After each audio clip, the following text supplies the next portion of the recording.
2024, which led to the flight of former Prime Minister Sheikh Hasina to India, has also highlighted the fraught relationships between India and Bangladesh. India's staunchest ally in the subcontinent is now in danger of slipping its moorings, and a large part of that responsibility lies with India. As Bangladesh now struggles to reinvent and rebuild itself, India will need to comprehensively reinvent and recalibrate its foreign policy attitude and practice towards Bangladesh, or risk losing much. Welcome to a talk and discussion on India-Bangladesh fallout, the urgent need for recalibration and mutual respect, with Professor Sudeep Chakravarti. Professor Sebastian Morris is Senior Professor and Chair of the Center for Public Policy and Governance at the Goa Institute of Management. He retired from the Indian Institute of Management, Ahmedabad, after over 25 years of teaching, research, and consultation.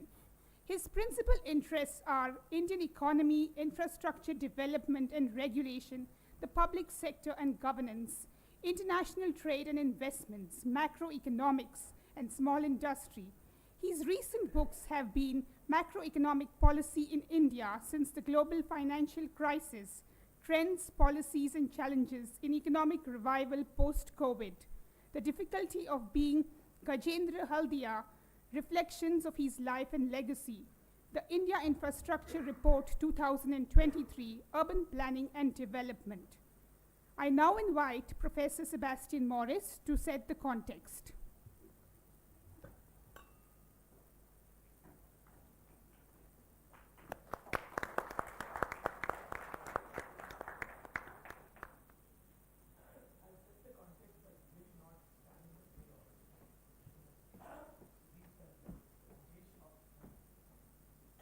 I think the mic is not working. Yeah, as I was saying, I will spend some time on the context, but not stand in the way of Sudeep, and he has so many things to tell us about Bangladesh. So to set the context, okay, I would say the most important point is we really don't know what's happening. So it's interesting that in a world where we are inundated with media, we can't be sure about what we have been hearing. So we hope that Dr. Sudeep Chakravarti, who has had a, who lives actually part of his time in Dhaka, would be able to give us a perspective on what has been happening in Bangladesh. Okay? But having said that, some of the questions that arise in my mind, I'll just lay it open. See, when you look at both countries, they are on similar trajectories in terms of HDI, per capita income, the second demographic transition, having started at somewhat different levels. Okay? Both are remittance dependent. Both have trade deficits, though the trade deficit of India now has become less. It used to be the same as in the case of Bangladesh. Both do have remittances covering part of the trade deficit to make the current account manageable. Both, unlike Pakistan, has been able to grow, and today among the larger economies, both are the fastest, are the fastest growing economies. Okay. Now, in a sense, the great Indic civilization, which is South Asia based, okay, and perhaps one would like to claim is one of the largest civilizations on par with China, both of which used to have something like 25-30% of world GDP before the modernization of the Western world. Now, the modernization of the Western world did not reduce substantially the GDP of these countries, but it raised their own GDP to astronomical levels, so that India's GDP is a mere 3% or so of the world, and South Asian GDP may not be much more than 4%, when its population share is probably about 25%. Okay, so both economies seem to be rescuing the Indic civilization by growing very rapidly and by doing the right things. Okay, Pakistan, of course, has gone beyond recognition. I mean, it's probably worse than many of the sub-Saharan African countries, having been caught in a framework which is what the least I can say is lose-lose, where the ego, where the other, not the present world, but some other world, an imagined world, as a greater value in any discussion, and a country which has become masochistic to a very, very high order. Okay. So these two countries were in a sense leading, but what's going to be the future is a question that one would like to ask him. And especially in the context of Indo-Bangladesh relations. These were never great. Okay? For a country that mothered another country, the relationship between India and Bangladesh have been astoundingly weak and dysfunctional. Okay? But it started improving over the last 15 years or so, and some of the agreements on energy, gas, energy, trade, investment, transit, these have been positive, and one was looking up to all of that. And this is extremely important, not just for Bangladesh, but for India as such, because a significant part of our country is on the other side, and passage through Bangladesh is of great interest. Okay.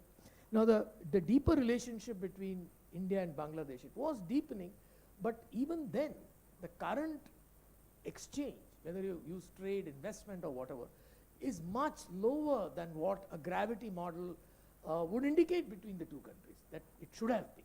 Now this is utterly strange, because South Asia has this funny thing that the trade and other kinds of interaction between its units, between the countries of South Asia, are lower than what they should have been in any predictive model.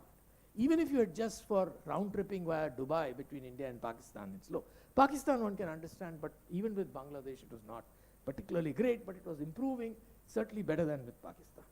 Okay. Now both countries have a huge deficit with China. Bangladesh also has a deficit with India on its trade side, and both make up these deficits. Overall trade deficits are made up by remittances. So Bangladesh is very much a remittance-driven economy, which, after having shown us kind of a flash in, I would not say flash in the pan, but a real potential for export-led growth and creating its own engine of growth, may just retreat into kind of Philippine-like existence where it depends on its remittance, which I guess is of the order of 3-4% of GDP, maybe even more, 4-5% of GDP. India, it's about 3% of GDP. India, of course, would be difficult to push into a Philippine-like strategy because it's very big, but some parts of India are already there. So the real thing that what would happen to this relationship between India and Bangladesh, that's a big question, in terms of trade, in terms of everything else. The other thing is, who does it really benefit a deterioration in this relationship? And perhaps, this is the question I'd like to ask, is really China the elephant in the room? Whichever way this relationship deteriorates, okay, it can deteriorate in a variety of ways. But one of the most dangerous ways it can deteriorate is to go the Pakistan way. Already in India, there is a consciousness about, what we would call a kind of Hindu political. Okay, in Bangladesh, there's an Islamic political which has come. It was suppressed, and suppressed by an autocratic regime, and now the autocratic regime has been thrown out.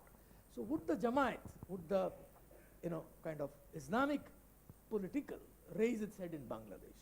And if it does, and if it's able to act against the minorities there, then it would be very difficult to restrain the Hindu political in India. And that's an open recipe for both countries to be caught in a deadly embrace of masochism, to make South Asia the largest bastion of poverty, misery, and God what knows what in the 20th century. So what about that prospect? I mean, are we going to transit that? So the Bangladesh relationship is much more important than the economic, is what one would think. Even today, I would think that, yes, there have been incidents, and that's what we look to him to really tell us. What is the degree of assault or of violence against minorities in Bangladesh, and after the current upheaval? And would that have an impact on the way we look at our own minorities?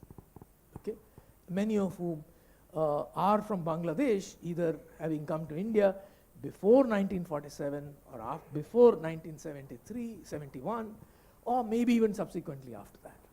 Okay, so these are questions I'll leave and I'm sure he has other points of view or other agenda. So we look forward to you for a free-flowing, make it the way you want it, and we'll come back with all kinds of questions, okay? So over to you. But before that, I think, Crystal, you would like to give an introduction? Okay. Thank you, sir. Professor Sudeep Chakravarti is director of the Center for South Asian Studies at the University of Liberal Arts, Bangladesh, where he also teaches conflict studies, South Asian literature, ethics, and journalism. He is the author of 10 books that encompass history, ethnography, conflict and conflict resolution, geopolitics, geoeconomics, and the intersection of democracy and development. These include The Eastern Gate, War and Peace in Nagaland, Manipur and India's Far East, Plassey, The Battle That Changed the Course of Indian History, The Bengalis, A Portrait of a Community, Highway 39, and Red Sun.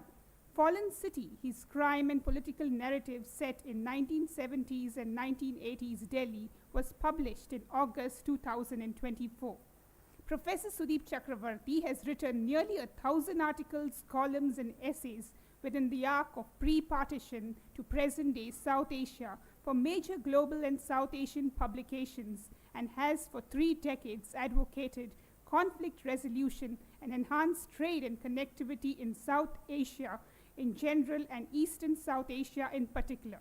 He began his career at the Asian Wall Street Journal and subsequently held leadership positions at the Sunday, the India Today Group, and HT Media in a media career spanning 35 years. He recently addressed a talk and discussion on fast-tracking trade and connectivity in Eastern South Asia on 21st May 2024, organized by the Goa Institute of Management, along with the University of Liberal Arts, Bangladesh, at International Center, Goa. We thank Professor Sudeep Chakravarti for accepting an invitation for a second address this year. I now invite Professor Sudeep Chakravarti for his keynote address.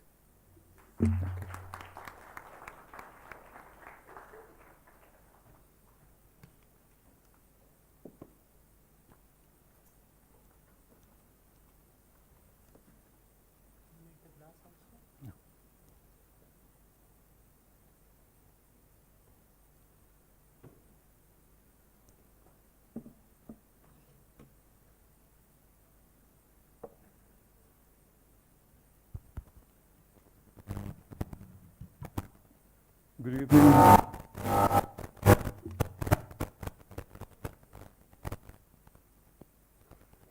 It must be my natural magnetism. I'm sorry. Are we good? Thank you. Good evening.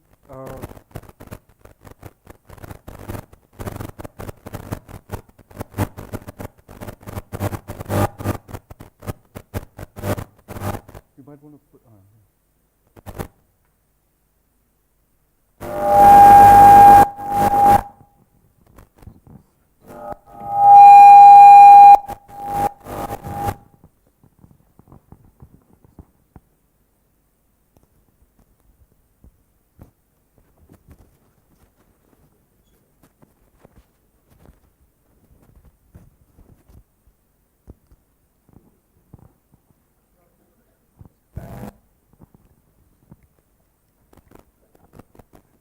This is probably, the Bangladeshis would say this is probably an Indian conspiracy.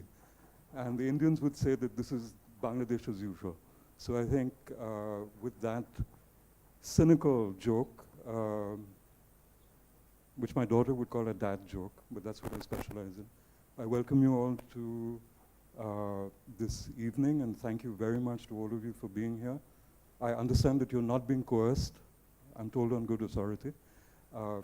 Kidding. That's part of my humor as well. And for anything that you might complain about, the gentleman to take it to is over there, Professor Kingshuk, who was very kind to visit us in Dhaka earlier this year. And it is because of his initiative that the university where I'm associated right now, the University of Liberal Arts Bangladesh and GIM, have signed a memorandum of understanding. And we hope that once the things settle down in Bangladesh a little bit, because it's a very transformative time right now. There's been a lot of dislocation. If all goes well, from the coming year, there will, we sincerely hope, be student exchanges, faculty exchanges between University of Liberal Arts Bangladesh, ULAB, and GIM. So welcome to Bangladesh, welcome to ULAB. I speak to you standing in your campus in GIM. So I hope good things will happen. And maybe the way to address this is,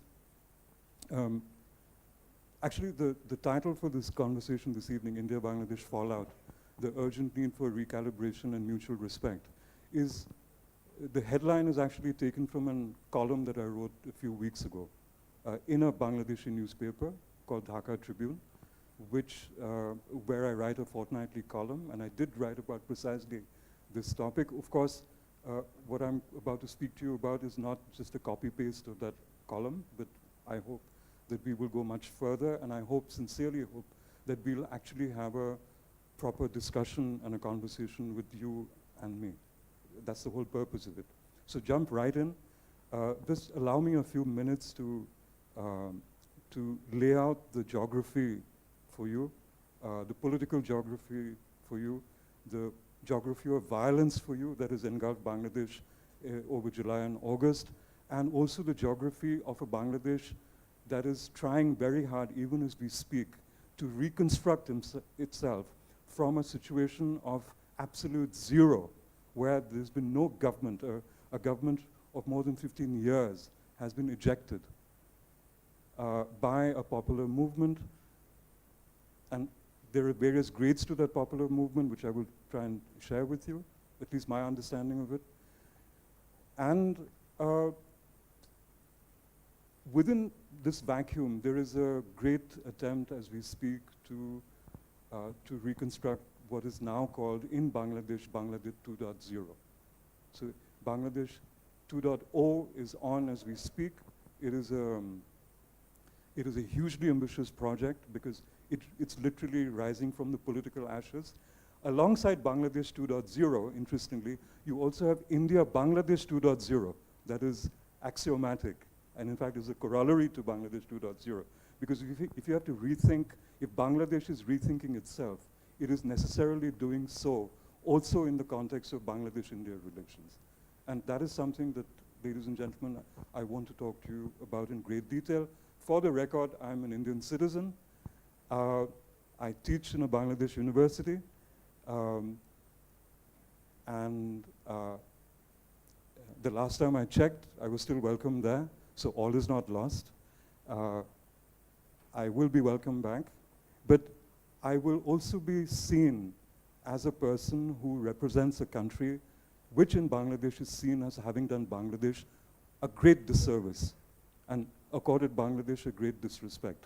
And let me tell you how exactly that has come about, because we need to understand not only what the government of India has been stating about Bangladesh, or what the government of Bangladesh has been stating about the government of India of a particular day, or what the current government of Bangladesh, the interim government of Bangladesh, has been stating about India and the world at large. We have to also look at public perception, the matter of optics, the matter of policy, the matter of practice, the matter of foreign relations, which go beyond merely a government-to-government relationship, which I tend to call G2G. But unfortunately, the reason why we have the need for a talk like this and to have a title called India-Bangladesh Fallout, which is necessarily negative in its connotation, is because there has not been, in my sincere opinion and not so humble opinion, because I've said it over and over again for the last 2 years, there's been a near total absence of P2P, people-to-people contact, beyond people visiting each other's countries. But that has not been sort of accorded the respect that, that it deserves. And here, let me tell you why people in Bangladesh are at this point of time. Let me begin with the fallout. Let me begin from there. And let's build the geography of this hyphenated relationship. Because it is, ladies and gentlemen, a deeply hyphenated relationship which is indelible. India's largest land border of 4,096 kilometers is with Bangladesh. India surrounds Bangladesh on its west and its north and its east. To the south of Bangladesh is the Bay of Bengal. There's absolutely nowhere Bangladesh can go. It cannot ignore India. India cannot ignore Bangladesh. India's land border with Bangladesh is the longest land border India has with any of its neighbors. Longer than Pakistan, longer than the border with Nepal, longer than the border with China. The disputed border with China, and partly disputed border with Pakistan. So far, there is no dispute about the border with Bangladesh. That's a very good news to begin with. However, let me lay this aspect to you. As far as Bangladesh was concerned, the former Prime Minister Sheikh Hasina, who was elected for the 4th time in January 2024, was seen as a puppet not just of an autocratic system of Bangladesh, but also as a person who was defended up until the day she left by the government of India and its stated security policy, its stated foreign policy, its stated geo-economic policy, and geo-strategic policies in the neighborhood. So Bangladesh has been seen as a pivot for India's security and India's well-being in what I like to call Eastern South Asia. We have South Asia, but for the sake of Bangladesh, for this discussion, let me localize it to Eastern South Asia. So we're effectively talking about an area that more or less begins from Nepal and moves eastwards towards Myanmar. I'm sorry, we don't have a map here, but the map of your mind. It's important to keep where this geolocation is. The GPS of Bangladesh is very, very important for this talk. So it begins in Nepal, and then we traverse to Sikkim, then Bhutan, and goes into Myanmar, Arunachal, Upper Assam, Myanmar. Right to the north is Tibet/China. To the east of this section is Bangladesh, and then it moves into Myanmar. India's entire so-called look east policy and act east policy is predicated on peace and security and mutual development and mutual prosperity of this region. And Bangladesh is the linchpin of India's look east policy because it needs to bridge Bangladesh, cross the Bangladesh bridge in order to go over into Southeast Asia. It looks at Bangladesh as a security pivot, as a bulwark against China's ingress into South Asia. It looks at Bangladesh as a crucial pivot for transshipment through roadways, waterways, and railways to link eastern India with northeastern India so that one doesn't have to go through the so-called Chicken's Neck, the 22-kilometer slim corridor, which is also called the Siliguri corridor, and then go into northeastern India from there. So a transshipment, as it exists today, even today as we speak, that connects Kolkata with, say, Agartala, in the capital of Tripura, directly through Bangladesh, will save 1,100 kilometer or so circumvention that you would have to go through 4 other states in order to reach Agartala. So the transshipment is also very, very crucial because it directly feeds into the well-being of India's northeastern aspect. So Bangladesh is crucial in strategic terms for India in many, many ways. And also, I mean, all this has developed and all this will remain because the dynamics of this geolocation won't change because Bangladesh will remain where it is. The border will remain wrapped around by India. India will need Bangladesh. But why is there this great distrust, mistrust? In some quarters, I will go as far as to say there's great disgust as well. And now let me come back to the root of the issue. Sheikh Hasina won the elections for the 4th time in January 2024, which was seen largely as fraudulent, even though it needn't have been. The Awami League, of which he is the head, was the only significant political party that contested the elections. Every other significant opposition boycotted the elections. Even so, there was ballot stuffing. The elections that happened prior to this, in 2018, over 2018, 2019, were largely seen as fraudulent. The last real elections that took place in Bangladesh by many estimates is 2008, when Sheikh Hasina and her Awami League government came into power after a hiatus of several years. Now, India has been seen as the villain of the peace in Dhaka, in Bangladesh, all across the country, even as Sheikh Hasina has been seen as the villain of the peace. What Bangladeshis have seen, and let me play with you a short sequence of events that took place, because many of us in India don't get it, to tell you bluntly. We don't get it. And I got it because I was right there. I got it because this is my business to know. I work with foreign relations, I work in security policy. It is my business to know. It is not my business to be misinformed or disinformed. But for many of us here, we go with what we know. We go with access to the media, we go with access to the information we have. And what has happened is almost dystopian in many ways.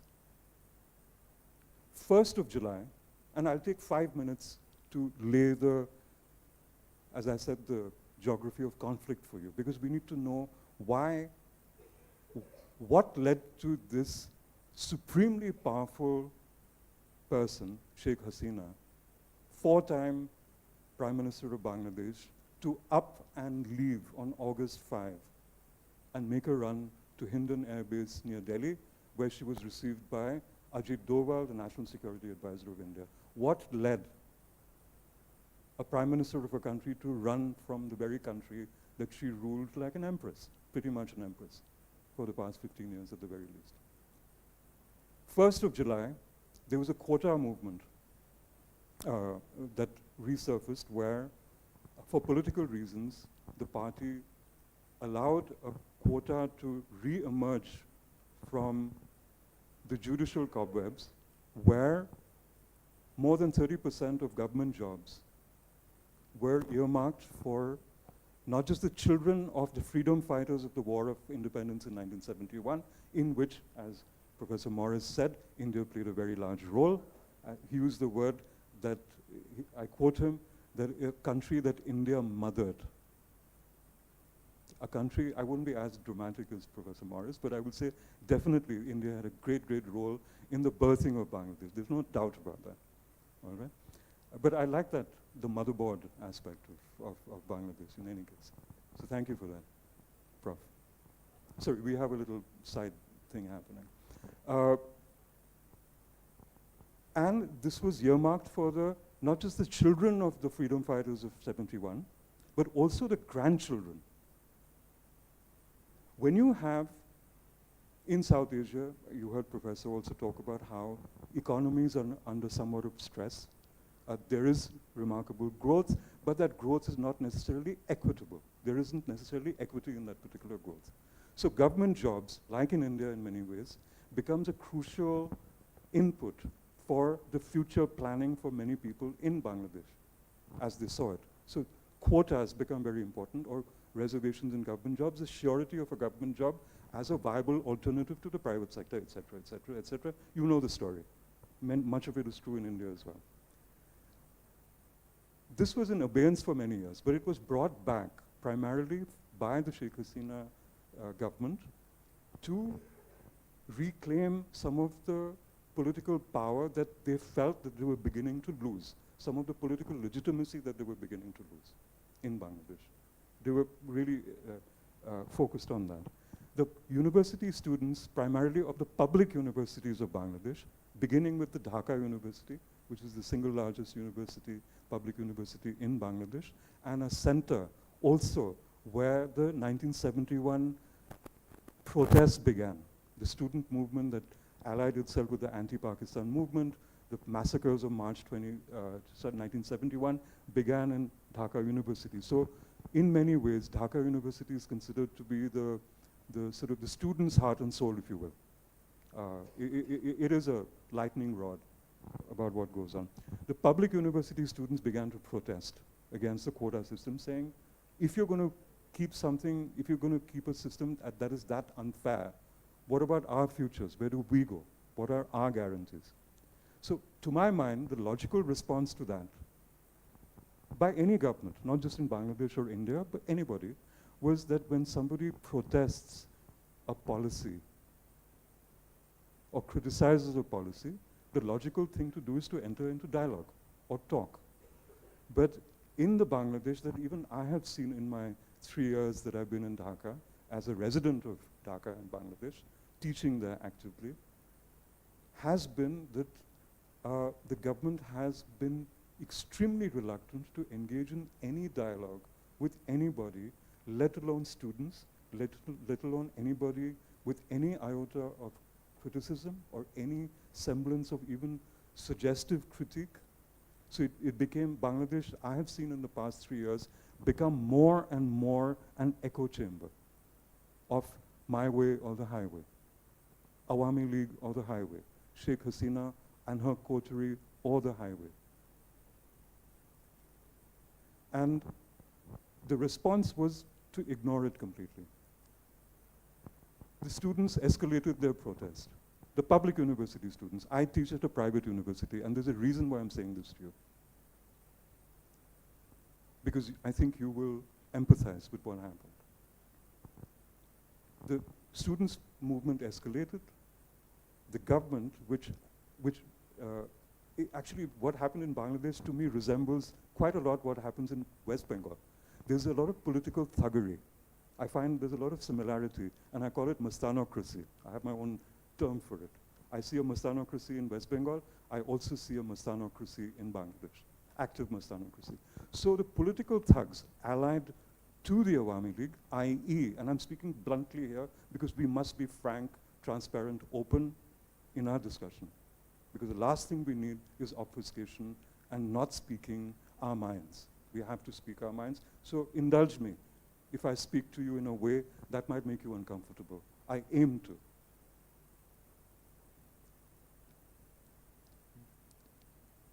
The political thugs were let loose on campuses because the campuses are controlled by the student bodies of the Awami League, the Jubo League, the Chhatro League.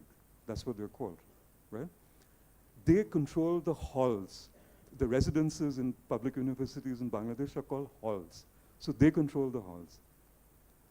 They control admissions. They control the quota system within a quota system in the university.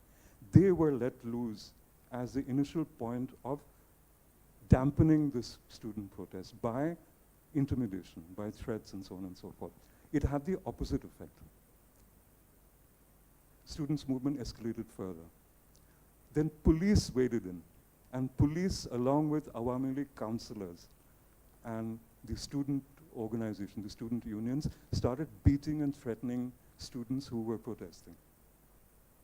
Women and men, Hindus and Muslims, T-shirt clad women and burqa clad women, pajama clad Islamist students as well as T-shirt driven, chill, let's rock on T-shirt wearing students. Everybody was attacked over there.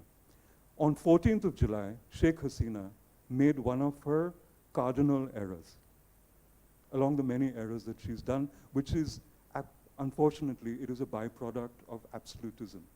It is a byproduct of autocracy. It is a byproduct of hubris, of arrogance, which, as we know in our country as well, it has also led a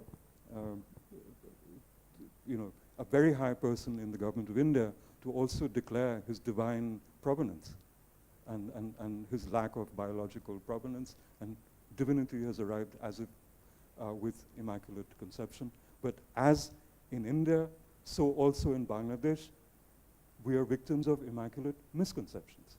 When you're disconnected with the society, when you're disconnected with what your people want, what your students want, what your citizens want, you're really living in an echo chamber. It's exactly what happened in Bangladesh. 14th of July, the Prime Minister, now the former Prime Minister of Bangladesh, actually went on national TV. And I will say this in Bangla first, and then I will translate for you.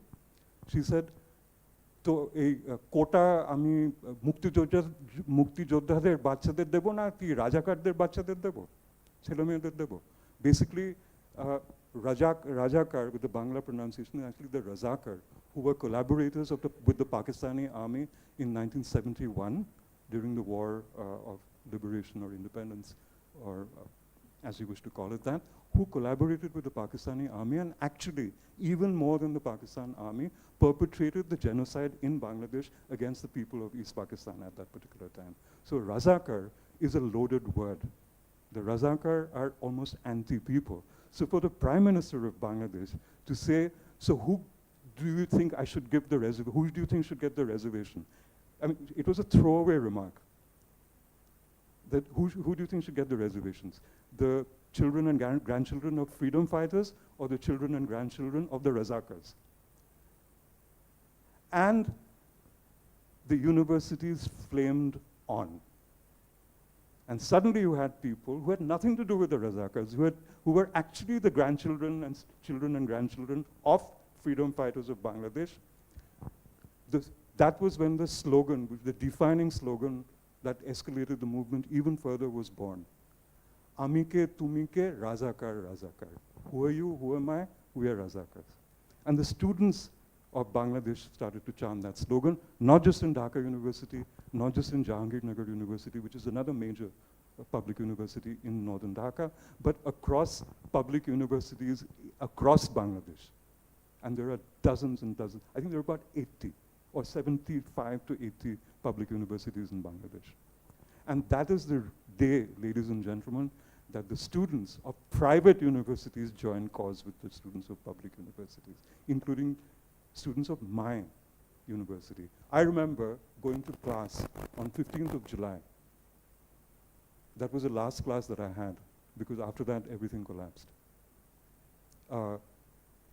My students in my literature class, my students in my conflict studies class, and my conflict studies course is called Living with Conflict. And we actually literally started living with conflict almost immediately, right?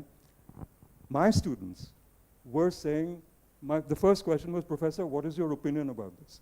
And do you think India is behind this? And how long will India support Sheikh Hasina? Look what she's doing to us in our country. That was a tone of my interaction in class on 15th of July, 2024. And I engage with them as I always do. I speak to them as bluntly and as clearly, I hope, that I am with you, but essentially with no artifice. I'm not trying to hide anything. I'm not trying to be defensive. I'm just coming at you in your face, and I welcome the same thing from you. This is how I operate. So my classes that day was all about what was going on. So the agenda was for the 17th, when I would have my next two classes, undergraduate program, 2 classes a week, as you know how it works. The plan was that we will talk about what's going on in Bangladesh. So in literature, we were going to talk about protest literature. In my conflict studies class, we were going to be discussing living with conflict as we speak, because we were seeing governance issues happening in front of us. So I wanted to make it a live class instead of academically looking at something that happened in the past, right? This is live engagement. The class never happened because 16th of July, the first student.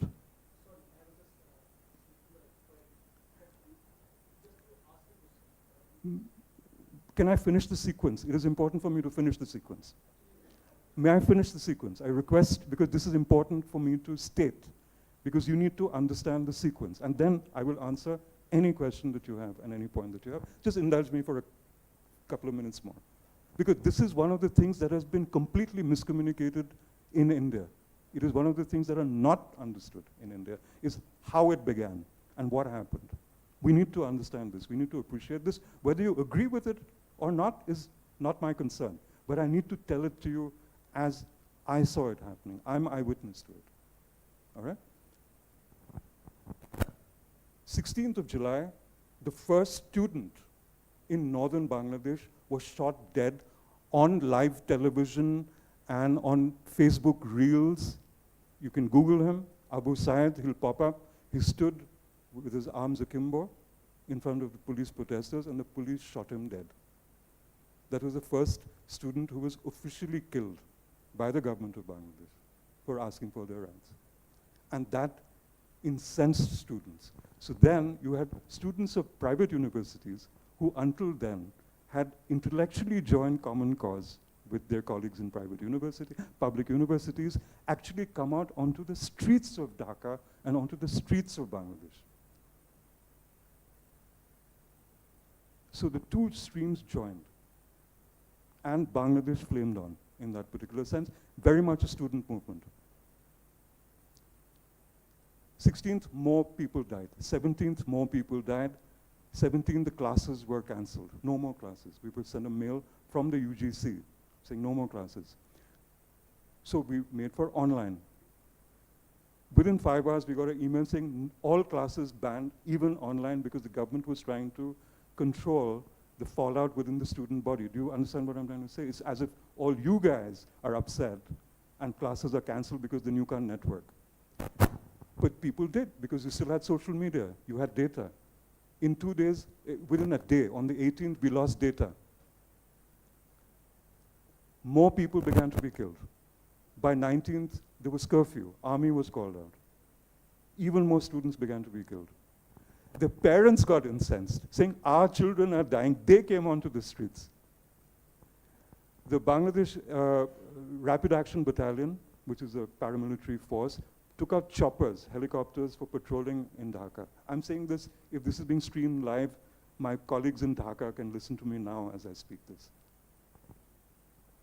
And so can people in New Delhi, but so be it. They need to hear this. People began to be shot from helicopters. Children who were playing on rooftops of central and southern Dhaka, 4-year-olds, 6 years old, were shot in the head. Even that happened. So you essentially, by being cussed, by being arrogant, by absolutely being unwilling to listen, which was essentially a conversation about employment, about economic insecurity, about what will happen to me after I graduate. You escalate that conversation into students being killed and attacked and beaten up. That is how it began, ladies and gentlemen. What very quickly happened after that is many other political parties who were somnolent at that particular point of time, like the Bangladesh Nationalist Party, the Jamaat-e-Islami Bangladesh, other aspects, as Professor Morris alluded to, that may be Islamist in nature or not Islamist in nature, but in opposition to the ruling autocratic Awami League Party, began to crawl out of their woodworks into which they had lain for many years, because they were cut off from the political activity by choice and also by compulsion, because the government would put them in jail, would put them in detention centers, and so on and so forth. They began to come out, and in parallel, unfortunately what happened, that an entire firestorm of protest, when the students were not damaging property, we're not setting anything on fire, we're not attacking anybody, but that secondary layer started riding on the students' movement. And that's when the government of Bangladesh basically pulled its entire gloves off. It was free for all, shoot at sight, anybody was fair game. And the students' movement went on to another level altogether. One more minute, and I'll end the sequence, because you need to know this as well. 1st of August, 2nd of August, 3rd of August, the Awami League started fighting back. And all along, the government of India, you can check this, you can fact check me on this, were making supportive statements towards Awami League and specifically towards Sheikh Hasina as a friend of India. At a time when the friend of India were killing the students of Bangladesh, engaged whose forces, paramilitary and other forces and police, were shooting children, passers-by, shopkeepers who happened to be on the street when the police counterattacked. All through that time, which is why I'm laying this sequence onto you, Government of India, the Ministry of External Affairs, former diplomats to the Government of India, including former High Commissioners of India to Bangladesh, one of whom is a very dear friend of mine. I'm not sure if he's still a friend of mine, because I've spoken like this to him as well. A former Foreign Secretary of India as well, continued to make statements in support of Sheikh Hasina. As the dislike and the hatred for Sheikh Hasina began to grow as a reaction to this, there was a 9-point demand, which was, I won't name all 9 points, but a key point was justice for those who have been killed, prosecution for those who are responsible for ordering the deaths, like the Home Minister of Bangladesh, Information Minister of Bangladesh, who was spinning misinformation and disinformation by then, including saying that he had to, and the telecommunications minister, his apex contribution to the whole process was we've shut down data because the submarine cable between Chittagong and Dhaka has been damaged. Chittagong and Dhaka is an entirely overland route. The last time I checked, submarine cables are called submarine for a particular reason. The gentleman who's now in detention also in a few days would announce that the data was disrupted because he shut down the data. He's the guy who shut the data down because it was raining a lot and the satellites got damp. This is on the record. You can fact check me on this. So the ICT minister of Bangladesh announced that there was a data disruption because the satellites had got wet in the torrential rain that had attended Bangladesh. So, I mean, that's the kind of level of defensive pushback that was happening at the time. Anything was in. So the 9 demands was justice and also to push back the reservation and all of. They did push back the reservation, but by then it was too late because it was a bit rich for the government to then announce, saying that, oh, we've pulled back the reservation, which created the trouble in the first place, so can you please go back to your classes, and can you please go home, and can you shut down the protests, and can we go back to peace? But by then, several hundred people had been shot dead. So who wanted to go back to peace? They wanted restitution.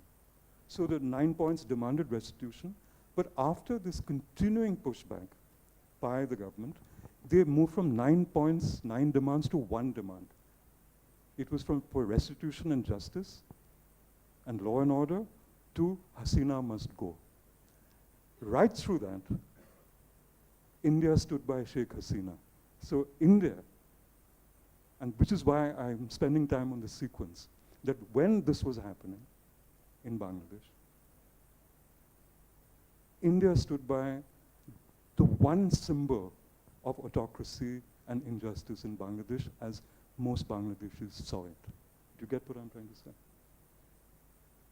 4th of August, the people of Bangladesh, or the protesters of Bangladesh, decided to march on Dhaka, like Delhi chalo, Dhaka chalo, to what is the place called Gana Bhavan, the house of the people, the Prime Minister's residence.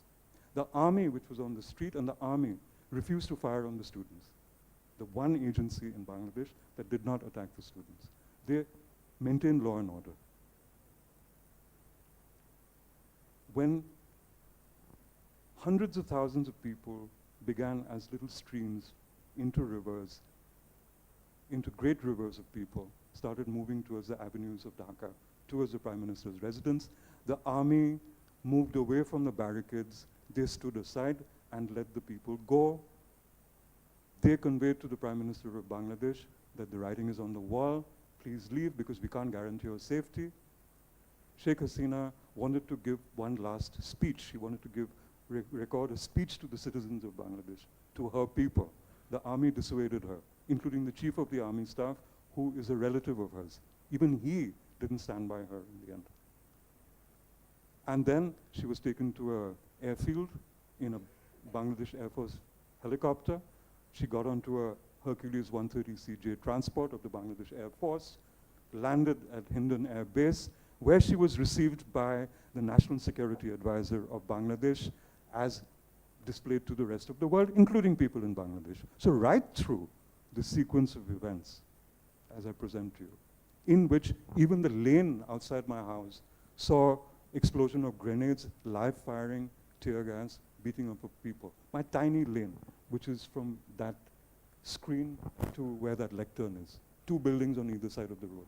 Even that tiny lane in my area of Dhanmondi, in South Dhaka, saw my students, our students, were fired upon with bullets. I paid money for the treatment of a student of ULAB. Not I'm the only one, we contributed to it because the bullet had entered his chest and they couldn't operate on it properly, so there was an infusion in his lungs. Our students were beaten up, our students were taken away. That is the situation in Bangladesh. And right through this, ladies and gentlemen, India was seen as a friend of Sheikh Hasina and Awami League. So there is a great sense of distrust. So I'm mentioning all this because it is necessary, I thought, to present this as a recent touch point, a very emotive touch point for citizens of Bangladesh. And surely, if one must hyphenate a relationship, India-Bangladesh, Bangladesh-India, India-Nepal, India-China, Pakistan-India, whatever the hyphenation may be, or a triple hyphenation, surely it must be predicated on understanding the ground reality of what goes on in your hyphenated other. Surely that is a requirement, that is a key requirement, that if you were to hyphenate yourself with somebody, a person or an organization, or in this particular case, a country, on which your entire Eastern security and prosperity is predicated. You based your entire security on this one country, put all your eggs in the Awami League basket. Then where is the, as people in Bangladesh see it, India's done Bangladesh a great disservice because India's stood by an autocrat who killed their own people, and India stood by and watched, and India stood by and let it happen. That is how Bangladesh sees India, not Indians, I might add, but India, the government of India, the policies of India. It's important to make that distinction. Because you didn't stand by Sheikh Hasina as she killed her own people, as she attacked my students. She, my students are in PTSD. They can barely talk. Most of them cry when we have class online. Still, they're so emotionally distraught because they've seen the people being killed and hurt. They've seen blood on the streets, literally blood on the streets. Students have been burnt, killed and burnt. These are true stories, ladies and gentlemen, which you will not hear about in India. What you will hear, which is also true, partly true, is that because of this complete lack of, so here I end phase one, the sequence, as to why the hyphenation is in trouble right now, irrespective of this 4,996 kilometer border. So irrespective of the great trade and investment and people-to-people ties that have also grown, including last year, 1.6 million Indian visas were issued to Bangladeshis to visit India, by the way, ladies and gentlemen. Bangladesh is today, or was, it no longer will be, because this year the numbers will plummet. But last year, it overtook the United Kingdom as number 2 tourist arrivals in India. So it's USA, Bangladesh, and UK, up until 2023 and the beginning of 2024. So there are ties, and there will continue to be ties because of the border, because of mutual needs and necessities of trade and investment and foreign policy, and simply because we need each other. But right now, when you're talking about India-Bangladesh fallout, the urgent need for recalibration and mutual respect, you need to consider what has happened in Bangladesh, specifically over July and August this year, up until a few days ago. Today, 5th of September, a month ago, Sheikh Hasina left Dhaka to flee to India. So India is also seen as a country that has given refuge not only to its great ally, but the enemy of Bangladesh. Do you get what I'm saying? As we speak, she is the enemy of Bangladesh. Her diplomatic passport has been revoked. Her passports have been revoked. As far as Bangladesh is concerned, she is in India today at the mercy of India and at the hospitality of India, not at the mercy and hospitality of Bangladesh. So these are complicated times, ladies and gentlemen. So when we talk about fallout, we need to see where we've come from, and these have been very good years. And Sheikh Hasina has actually been a very good friend to India in remarkably tactile, provable terms, which is why she's such a favorite of India, and not just the NDA government, the previous UPA government as well. She became the favorite when Congress led the coalition in India, not when the BJP is leading the coalition now. It happened before. Her friendship with India has stood the test of time. She's the person who said, we have this large neighbor, why should we be cynical with our relationship with India? Let's enhance trade, let's enhance investment. I've seen her ministers go to Agartala, Assam, and other places saying we should have more trade and cross investment. Some of the things which I addressed in my previous talk in May, when I talked about regional economics and trade and connectivity. I addressed these very positive issues. But that was May, and now we're in early September, when there's been a seismic event in Bangladesh which has put this very relationship at risk and has made India's footprint in this region very, very vulnerable, very, very risky. And we should talk about that as well. And I'll take another 10 minutes to just end it, because now I will be sharing detail with you in terms of policy detail and resurrection details and so on and so forth. But I thought it very, very important to get the sequence of events which you really have spoken about and discussed in Indian media, and in particular Indian social media, where it is a damning of Bangladesh becoming completely Islamist and being in the control, utter and total control of Islamist forces. And the rhetoric out of India is that if Islamists take over Bangladesh, then India is finished, because they will be another Pakistan to India. You have an enemy on the west, we will also have an enemy on the east now. So, which is why Sheikh Hasina, who kept the fundamentalists, the hardcore, ultra-conservative, ultra-radical Islamists in Bangladesh in their place. Sometimes the place was in prison or in detention camps, or sometimes they were simply disappeared. She took extreme measures to ensure that happened. So she became a friend to India. She became a friend to India because she encouraged transshipment. She became a friend of India because she encouraged Indian infrastructure investment in Bangladesh. Indian goods would pass through Bangladesh, using Bangladeshi roads, railways, whatever, using Bangladeshi transport, giving revenue benefit to Bangladesh, and then moving across to northeast India. So it was not a zero-sum game, ladies and gentlemen. It was what we call win-win. India benefited, Bangladesh benefited. It was all to the good.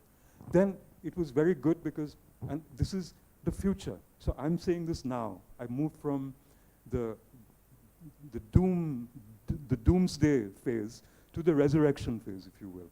Because if you're Bangladesh 2.0, then we also now need to look at India-Bangladesh 2.0. Which is that, where do we go from here? One of the things that I talked about is that there has to be a rethinking in Indian policy circles, in Indian government circles. There has to be a lessening of arrogance, which got us into trouble in the Maldives, which we are only now scrambling to recover from. It has got us into trouble in Nepal, which also mistrusts India, by the way, for the record. It has got us into deep trouble in Myanmar, where India has lost every advantage that it even remotely had, because it put all its policy eggs and investment eggs and security eggs in the basket of the military junta of Myanmar, and Myanmar is a country that is imploding, and the military government is under deep stress because of rebellion all across Myanmar. Similarly, they put all the policy eggs into the Awami League basket without entering into dialogue with any other political entity in Bangladesh, because they were secure in their belief that Awami League would be a perpetual cycle. Sheikh Hasina, until she passed on from this world, would remain with India. That was the assumption. That was the presumption. That reality is over. That has gone from 100 to 0, literally overnight. August 4, August 5. 100, 0. Finished. The foreign policy that India practiced with Bangladesh is no longer valid. The foreign policy that Bangladesh practiced with India is invalid by equal terms. So where do we go from here?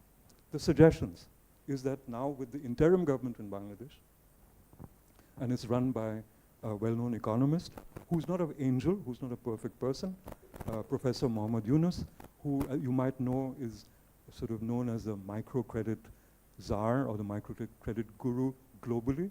He's won a Nobel Prize for that, for his effort.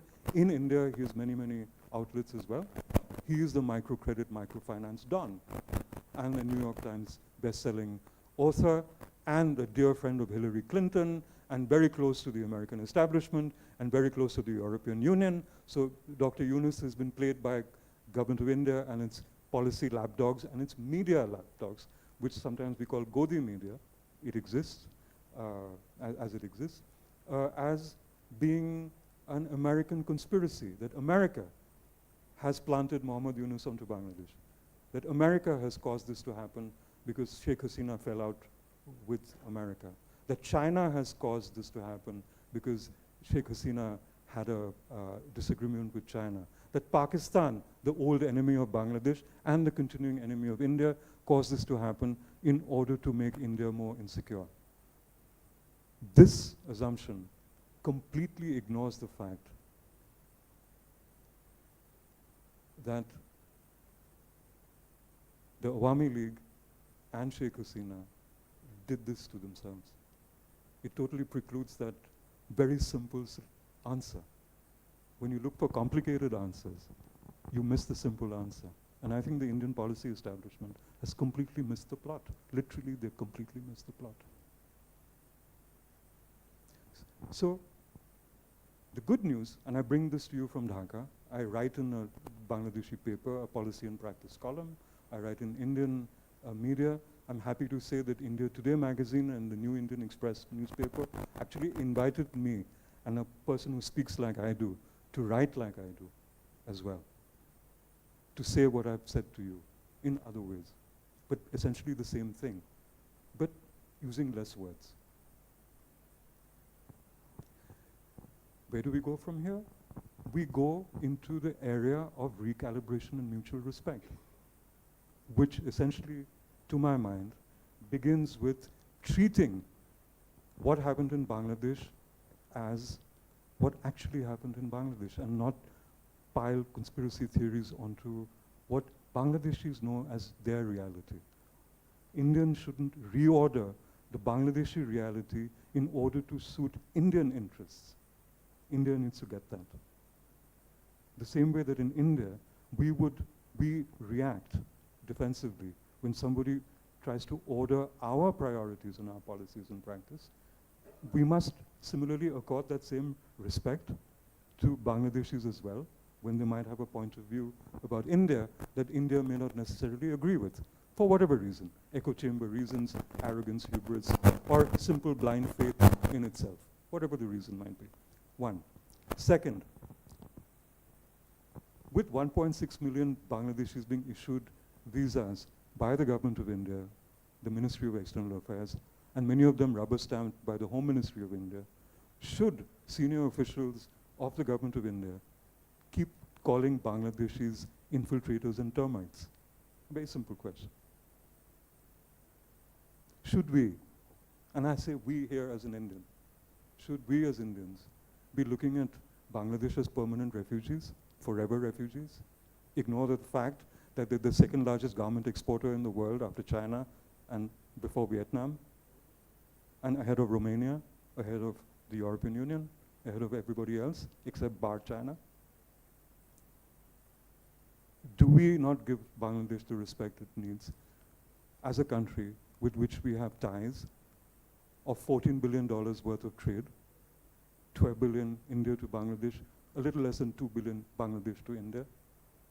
So we, as Indians, are making $12 billion worth of business in Bangladesh just by trade alone, yes? So do termites and infiltrators and perpetual beggars and refugees accord us $12 billion of trade a year?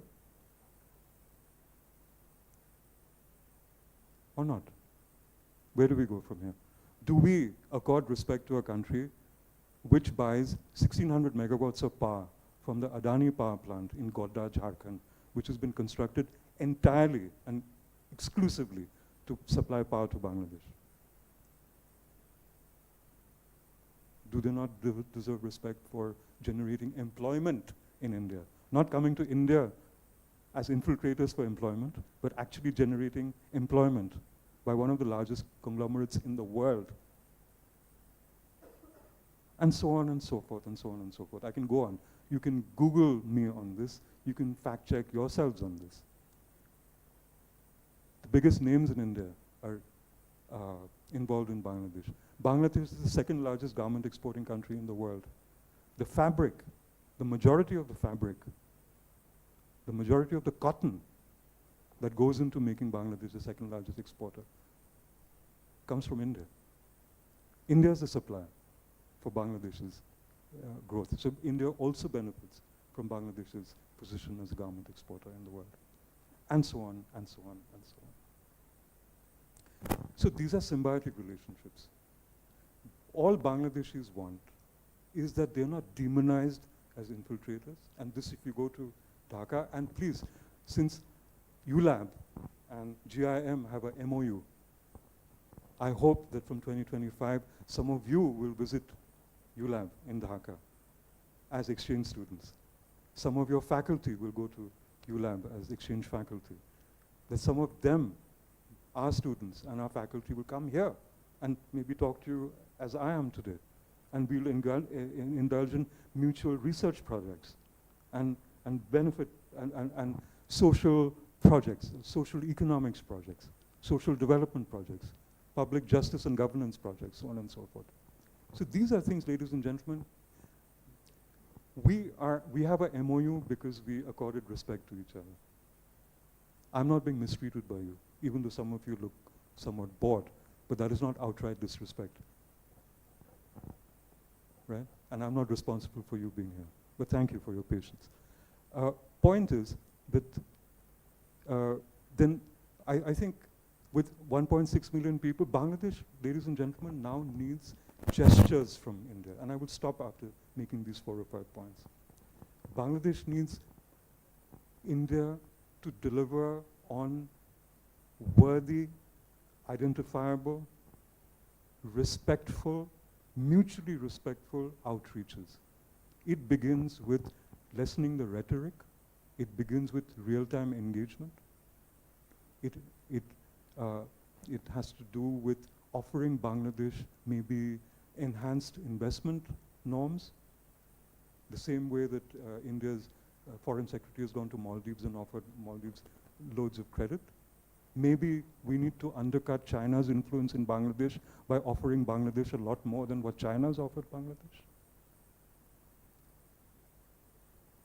Maybe we need to lessen the visa regime, restrictive visa regime, and accord Bangladeshi citizens who visit India for legitimate purposes, businesses, medical tourists, students, actual travelers who spend millions of dollars in India, give them benefits of a more beneficial visa system, the same way that when we now go to Malaysia and Thailand, where we were disrespected not too long ago, we go without a need for a visa, just the passport is good enough, and any of us will walk in.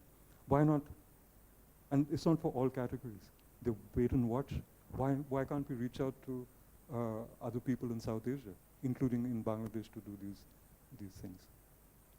Why not consider that people of Bangladesh are as important to India as the government of Bangladesh used to be? So nobody in Bangladesh is saying that India should be jettisoned, should be completely ignored. Nobody's as stupid as that.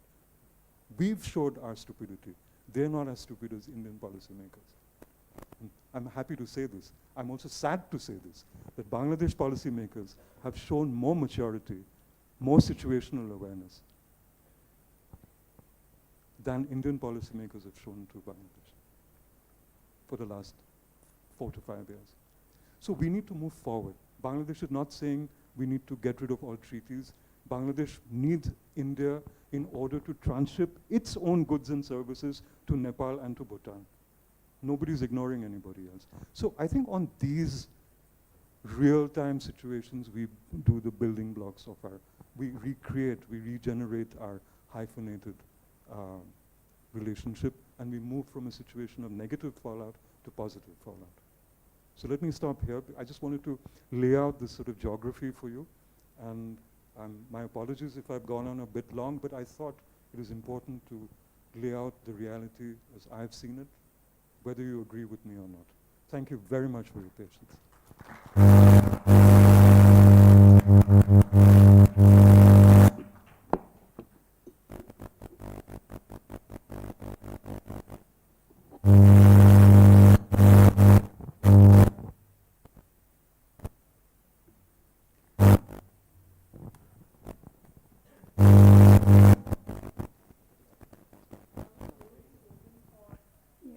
Thank you so much for the insightful address.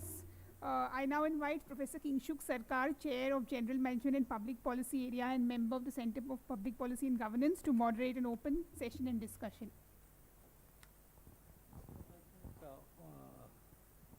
I open it to the audience to ask questions. We take one question at one time. What is better?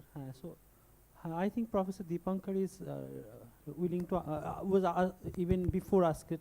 Like you can ask your question. I'll come to all of you. Thank you so much. Thank you, Professor Sudeep. It's very interesting presentation because most of our students, faculties, they are not from that region where we actually born and brought up, like West Bengal, Tripura, Agartala, or let's say some sort of a part of Bihar, because we know the language Bengali. And actually when this problem started, I was watching the entire movement, not from Indian media, but from the Bangladeshi media as well, because I know the language. And my first question, my first observation is, whenever Sheikh Hasina was there, before she announced who will get the benefit, Jamaat or the freedom fighters, before she passed this particular statement, already student movement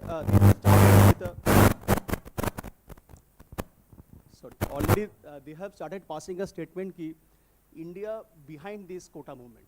That means government of Bangladesh is not considering our voice because India government is there behind this issue. So my first question is how India was there in this quota policies. Number two, you mentioned that that Bangladeshi military forces, they were actually about this,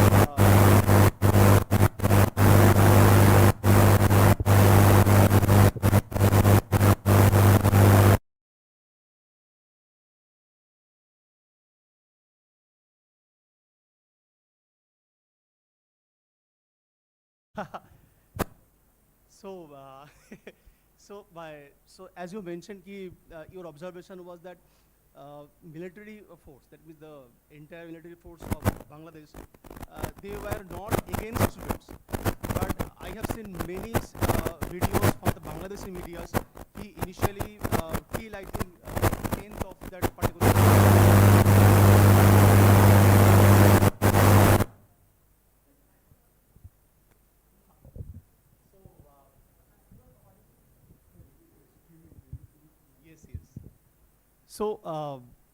So actually, a set of videos are there and published by the Bangladeshi medias, how that military forces, they were against the student movement. Whenever they found now the control is not with their hands, now they have started actually revolting. Now we have to abide by the student movement. I have seen, this is the story published by the Bangladeshi medias. My just last observations. Yes, you are right that Sheikh Hasina and her families were in a good relationship with not only with the present government but with the NDA, Congress, etc. for a long time. But we didn't have any good relationship with BNP as well. Was that not a good reason that why government of India were supporting consistently the Sheikh Hasina governments before BJP? Because we have seen that BNP, whenever they were ruling Bangladesh, they were against the minorities in Bangladesh. Still, they are passing strict comments. And right now, Jamaat actually, they are passing comments against India. So what are the impacts of these issues in this particular movement?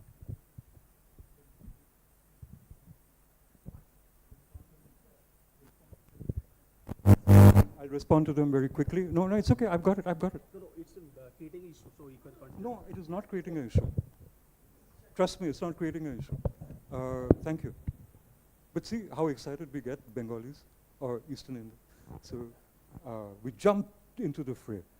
So I mean, this has been a very Bengali movement in Bangladesh. Bangladesh, the land of the Bengalis. So it's almost like, I mean, I'm kidding. I won't go that far. Your first point. I mean, how is India behind the quota movement? India doesn't need to be behind any movement. But if the optics, do you see the difference between a policy and the optics, the perception of the people? At that point of time, as I've said again and again, which is why I use the sequence in as detailed a fashion as I did, when people have a grouse against, in this particular case, the head of the government, Sheikh Hasina. And they see her as their inimical North Pole, their enemy. They see India as standing by her. This is the thing that I've said again and again. So India doesn't need to be behind the quota movement, the same way that India doesn't need to be behind the Bangladeshi budget or Bangladeshi trade policy. But India is seen, still seen, as being behind Sheikh Hasina. That is the optics. That is the optics that has intensely damaged India's perception in Bangladesh, even before the this reservation movement kicked off. This is something that I've felt increasingly for the past 2.5 years. I've written 7 to 8 columns about precisely how India should work to recalibrate its optics and how poor its optics is in Bangladesh. You can check my writing and my talk and so on and so forth. So I need to address the two. The second point was that one was the quota movement. The second was the army behind. Please relook at those posts, even in Bangladeshi media. From what I saw in the same media that you might have seen, is that there are 3 forces in Bangladesh who wear camouflage tunics. So the Bangladesh border guards, BGB, border guards Bangladesh, Bangladesh Ansar, which is their equivalent of India's CISF, Central Industrial Security Force, the Special Forces units, Rapid Action Battalions, and the SWAT teams of the police who wear blue and sky blue camo. They were on the streets. They were the ones doing the firing and the killing. So it is not the army that was doing it. Please share that with me. Please, that the army attacking students, never. When army was used as law and order in Dhaka and many other parts of Bangladesh, where they confronted people who were burning down government property, that happened. A lot of government property was burned down. Policemen were attacked.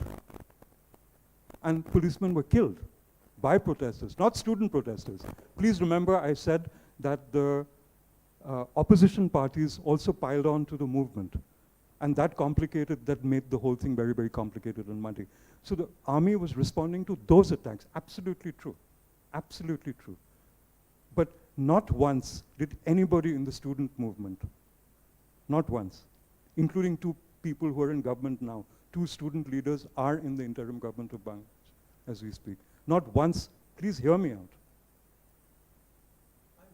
Yeah, so not once did anybody in the student movement accuse the army of being inimical to the student movement. Not once. Not then, not now. The army is not angels, but on this particular score, no. And the Jamaat, yeah, I mean, they are definitely resurgent because power abhors a vacuum. The students and the protesters have done what the Bangladesh Nationalist Party and the Awami League government have not been able, the Jamaat have not been able to do, and its adjuncts have not been able to do for the last 15 years. So the way I look at it, they've looked at the student movement and the protesters and said, thank you very much. You've given us an opportunity. Naturally, a political party will come in and try and take over the political space. They're waiting, they're itching for elections to be announced so that they can come back into the space and claim it. Yeah, right.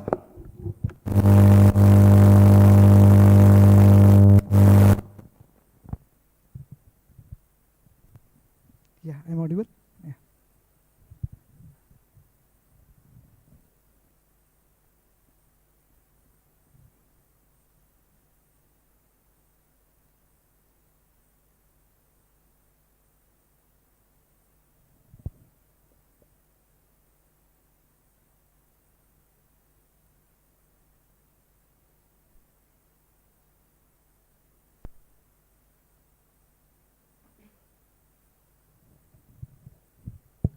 Yeah, audible? Yeah, good evening, Professor. Okay, right. Good evening. It's a very great lecture, informative sessions, and but the problem is I have to disagree in some point when you make the judgment that India is supporting no autocrat like Sheikh Hasina, because you are looking this incident, whatever happened in Bangladesh is isolated, because you have to go back. If you make a judgment, you have to go back before 71 and after 71. Then you make a judgment that if the government is supporting autocrat, that's okay. But when only judging this event and then accusing the India that is supporting autocrat, that is not the way what I think should not be.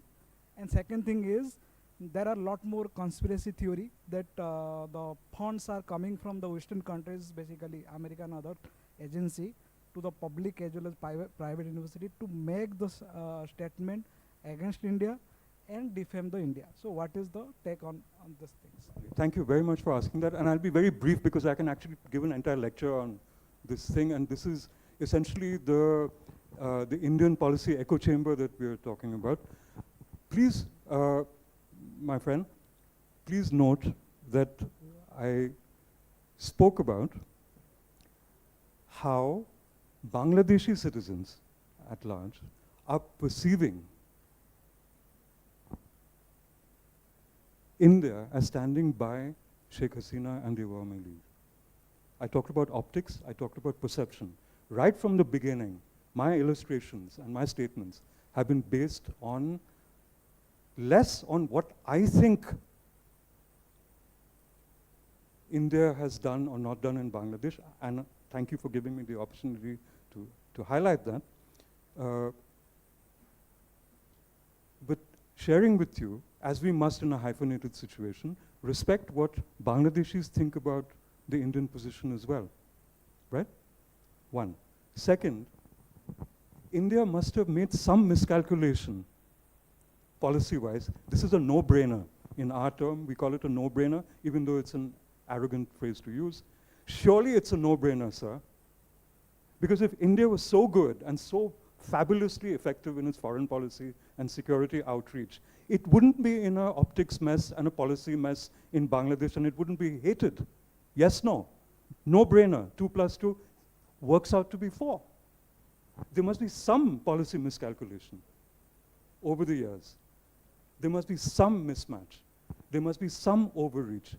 There must be some assumptions and presumptions made at the policy level from New Delhi and elsewhere, which is a no-brainer to me.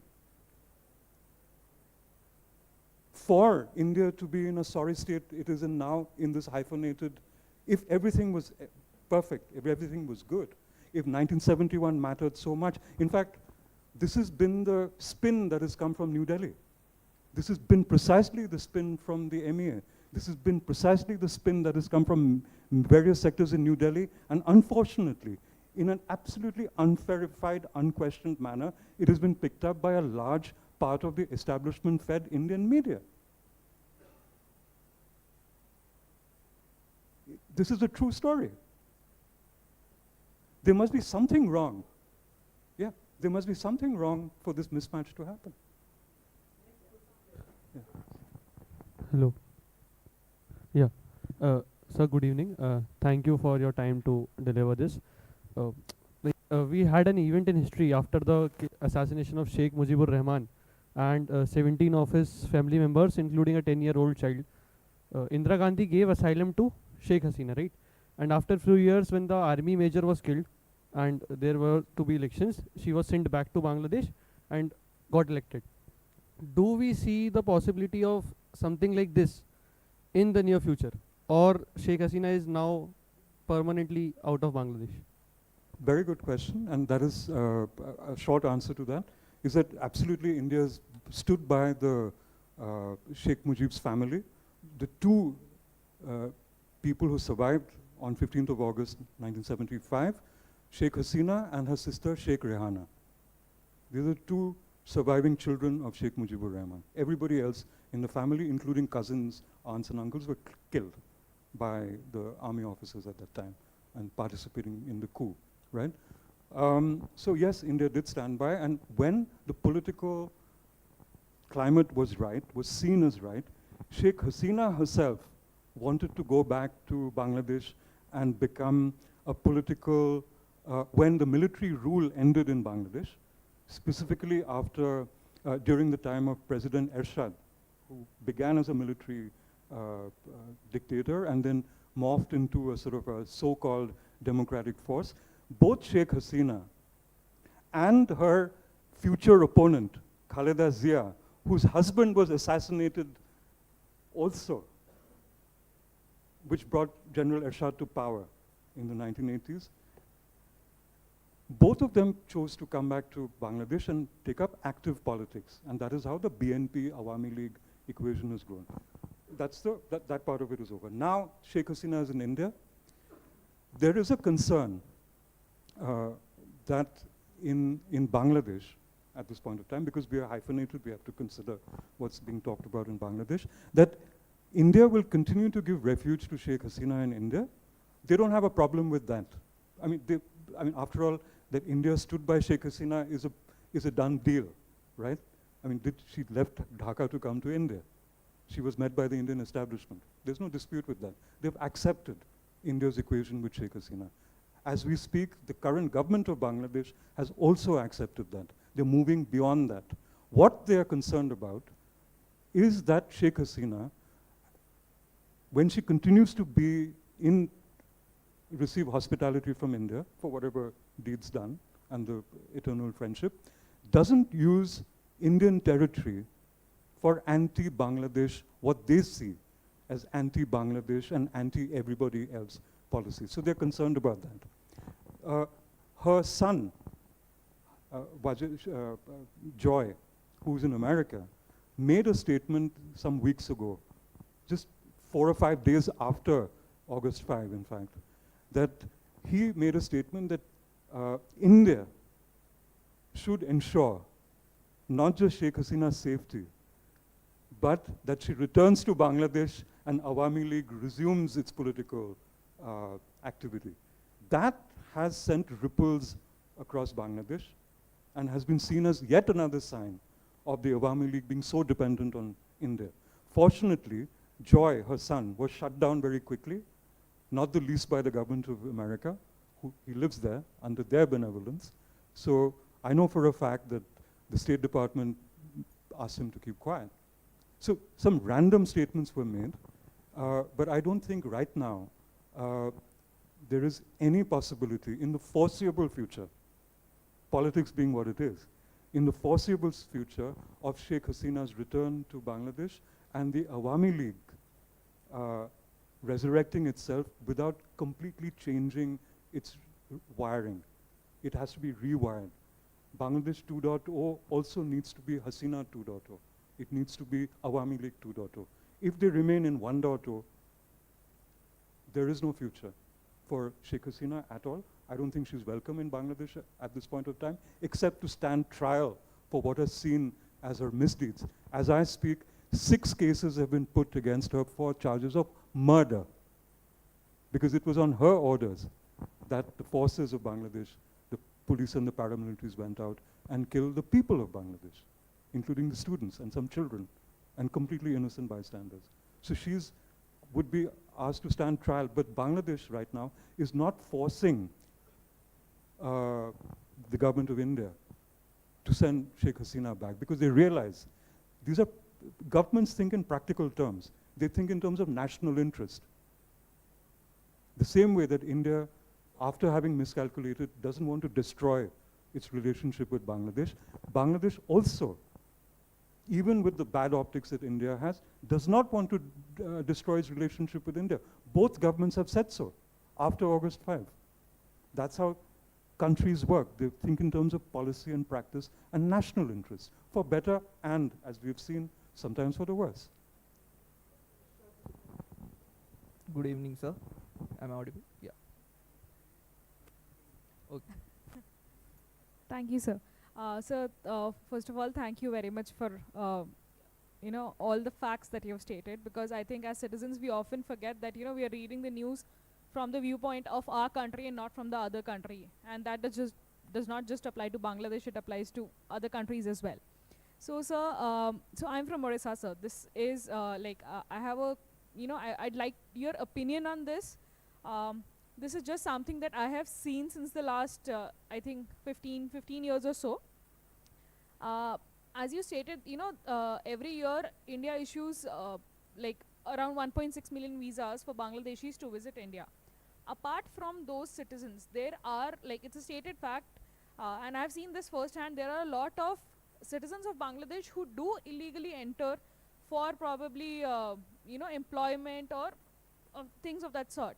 And a lot of them are, often held at the border. They are either sent back or they are prisoned, and they are also caught, smuggling things back. I won't say, they're caught smuggling food back or a lot of materials back. Is this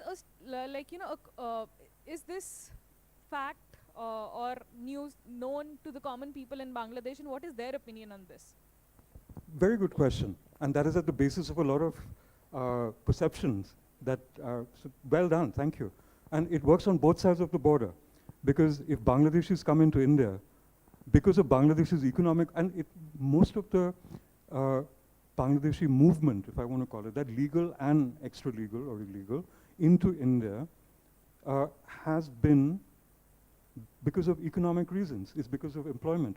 In fact, there was a time when the cropping in Haryana and Punjab during the harvest time was essentially, there was this whole stream of people who would go from Bangladesh through Uttar Pradesh and so on and so forth, and end up in Haryana and Punjab, do the harvest, because you needed manpower for that, and then come back when that was done, because it earned enough money to do so. So yes, the crossing of the borders happens because of largely because of economic reasons.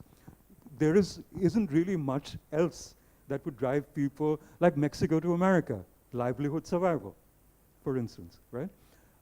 Similarly, a strange thing has happened, which most people in India don't realize, but Bangladeshis love trotting this fact out, is that Bangladesh has also grown economically, right?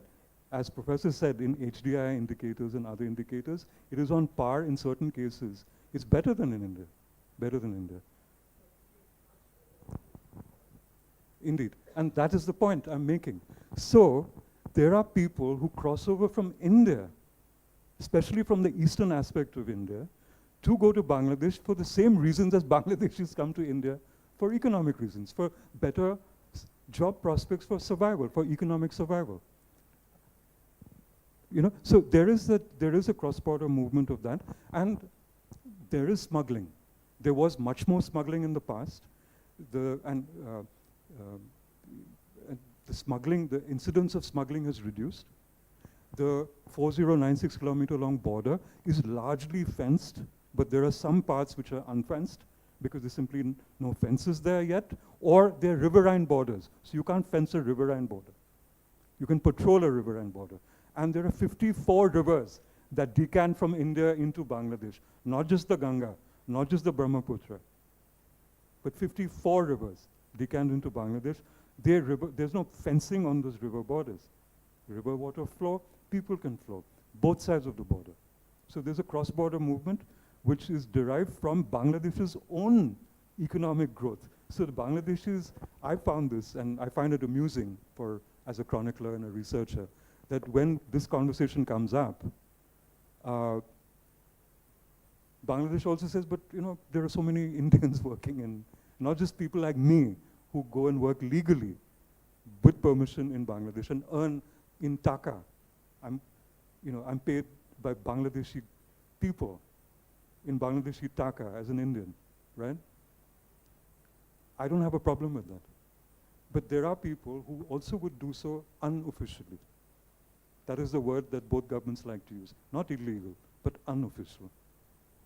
You see? So that is one of the things. So smuggling is, I think, one of the things that needs to happen, which Bangladesh is, I'm so sorry, because you mentioned the borders. They would like very much for the border security force not to adopt a policy, which it now does, of shooting first and asking questions later.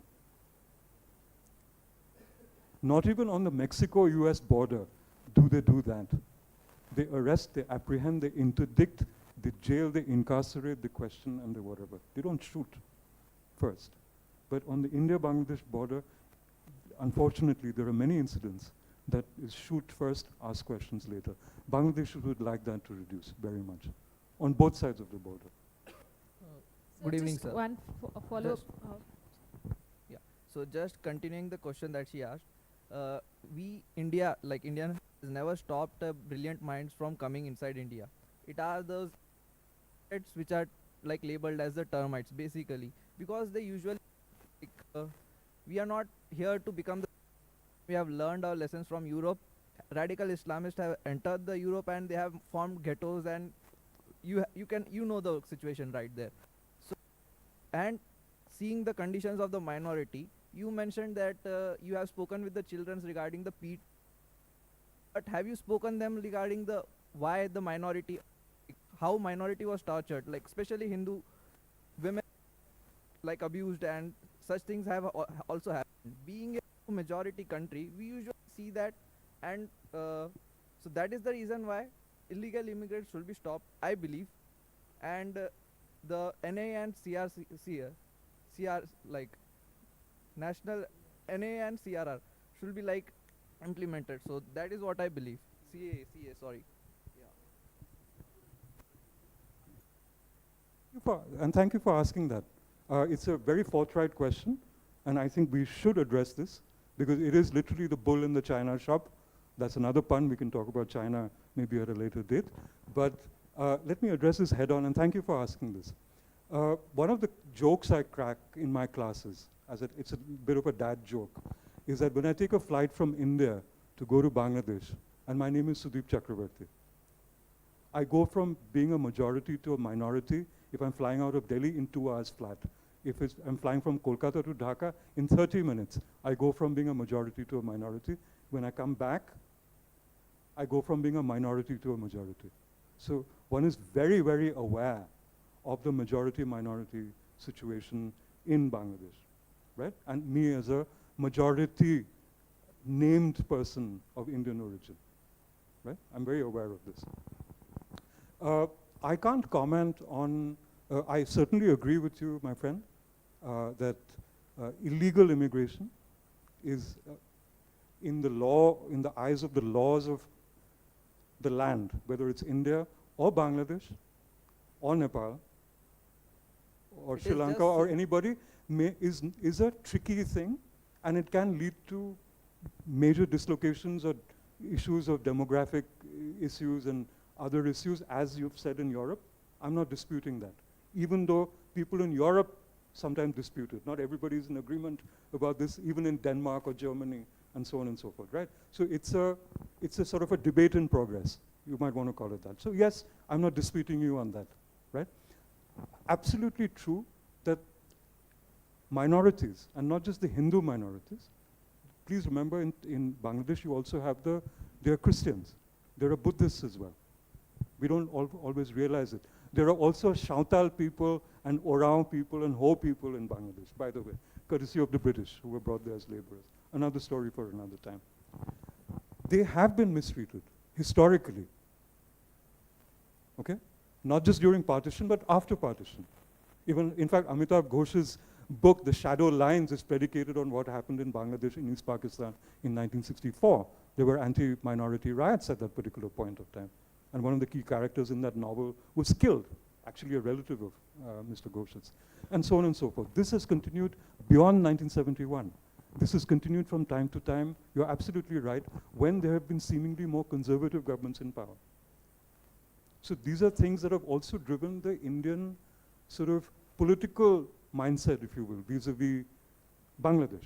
That is definitely true. And even now, when there was a dislocation, for several days there was no government, because there was, and therefore there was no law and order, because there was no police on the streets. There was no government because Sheikh Hasina was in India. And it took 3 days for Muhammad Yunus to be appointed as the head of the interim government, right? All that is true. During that time, and especially during the parts of August when Awami League was not in power, there were what were clearly revenge attacks on minorities in Bangladesh, absolutely true, they happened. These are recorded incidents by the authorities of Bangladesh, including the current government. Nobody's denied that this has happened. What they've pushed back against is that in India, these have been exaggerated as being across the board with all minorities, specifically Hindus. That in vast numbers, the Hindus of Bangladesh have been targeted, which a pushback has come from the Hindu organizations of Bangladesh, not just the government of Bangladesh, who have actually gone out and said, yes, we have suffered, as we do whenever there's a change of government, whenever there's an opportunity of dislocation, we are hit like minorities are hit almost anywhere, including in India, by the way. There's a reverse hit that happens on minorities. As we speak, there was a boy who was shot dead 3 days ago because he was mistaken for being a cow vigilante. And the people who killed him said, I'm sorry, but our brother was killed because he was a Brahmin. Strange things happen, my friend, right? So one has to guard against this. Short answer to that, yes, a risk to minorities continue in Bangladesh. Absolutely. And something that Professor Morris mentioned, absolutely right, that when there's a great concern even now, and let me assure you that citizens of Bangladesh who are not hardcore radical Islamists, you can't label 170 million people, or say 155 million, discounting the minorities, as being radical Islamists. It'll be like 900 million Indians being labeled as radical Hindu practitioners who are totally anti-minority and will butcher the minorities at the first given opportunity. So I think people are aware of this risk, very much so. The risk exists and will continue to exist because people of a politically radical mindset will, like there, like here, like any other place, will leverage any opportunity to further their agenda. Unfortunately, that's what happens. So the risk exists in Bangladesh, absolutely, but possibly not to the extent. I'm not. No, no. As you get, as like recent, Ashir has also shared a regarding the floods, the BBC channel of India. So creating Completely wrong. Absolutely wrong. I mean, floods were not caused because of India, and that is one of the reasons why. I'm addressing that issue. What happened is there's false narrative, and during the flood rescue, Jamaatul Islami, which is the basic radical Islamist group, as so-called, like we Indians know it is a radical Islamic because it carried multiple attacks in India. Those Islamic. No, you're mixing up too many things, and now you've gone from the realm of fact into the realm of fiction. Connecting it. No, don't connect it because the connection. No, don't do that because that's another Jamaat. You're mixing up the Jamaats here. Please don't do this because you've just gone from being logical to being incorrect. So don't do this, please. My request to you.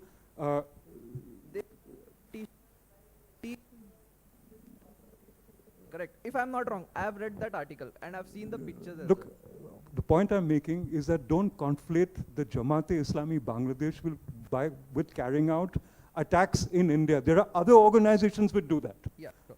So I'm just saying, you know, this is my bread and butter, Chief, and this is what I do for a living. So you don't have to believe me, but just for now, take me at face value and then fact check me. Sure. I'm willing to be fact checked by you guys on everything I've said.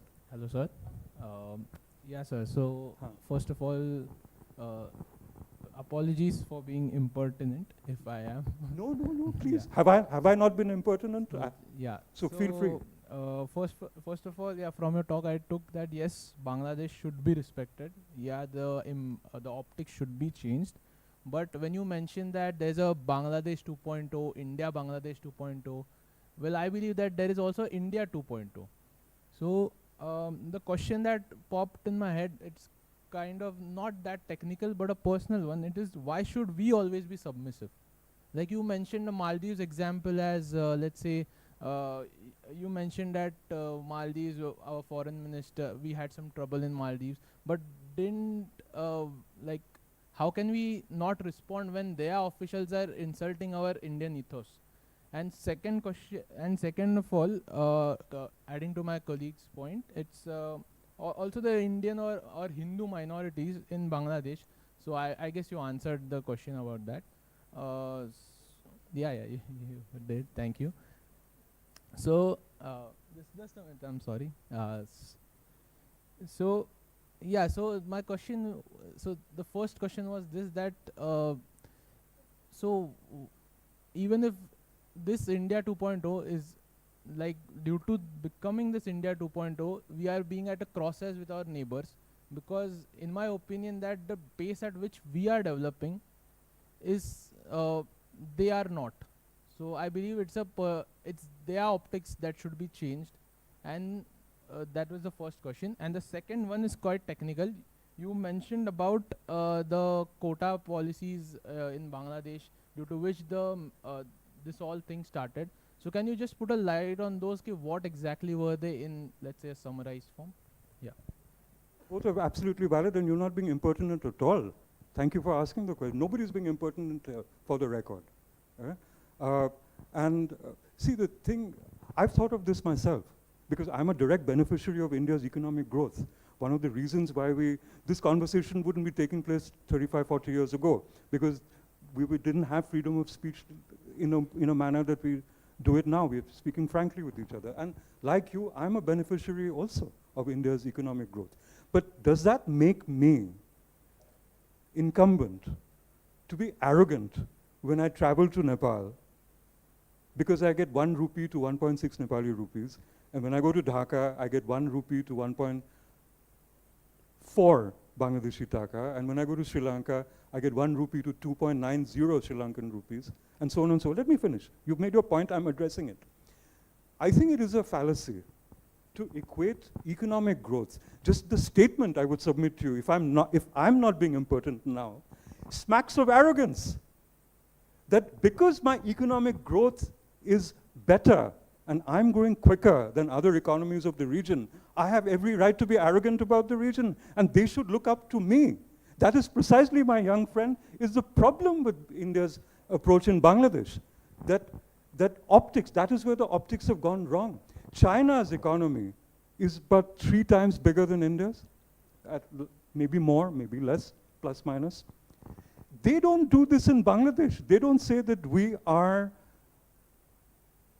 their trade is $24 billion to Bangladesh, even less than Bangladesh's trade with India back to China. They don't strut around Bangladesh and Nepal and Sri Lanka and Maldives like India does.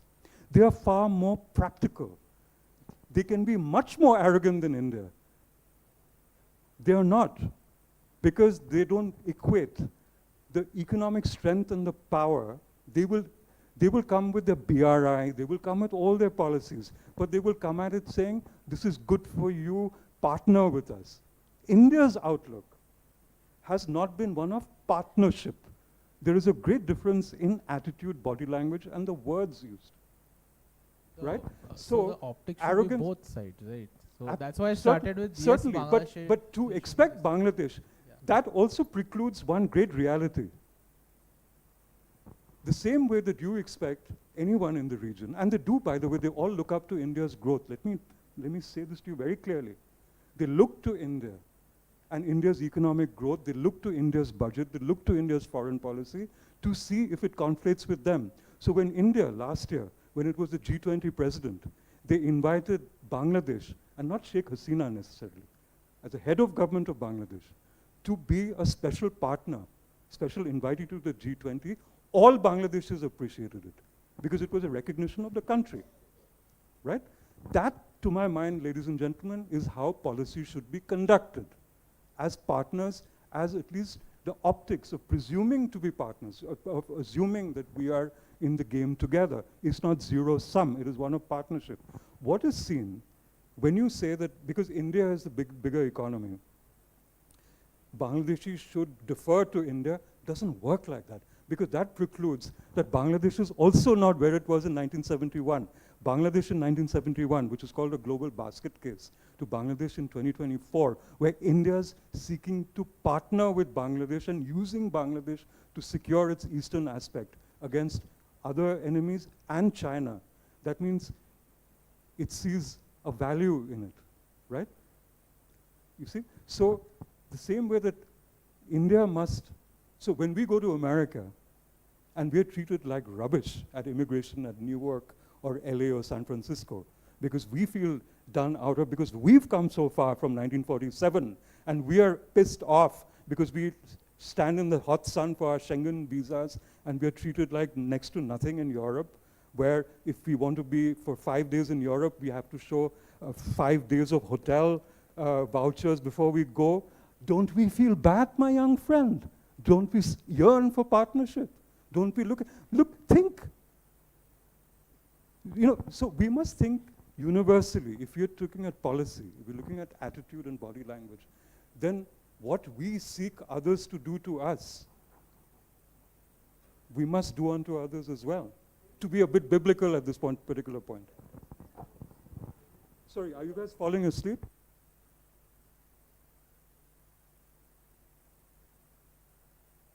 The GIM interactions begin hesitantly but never end. That is what I've learned.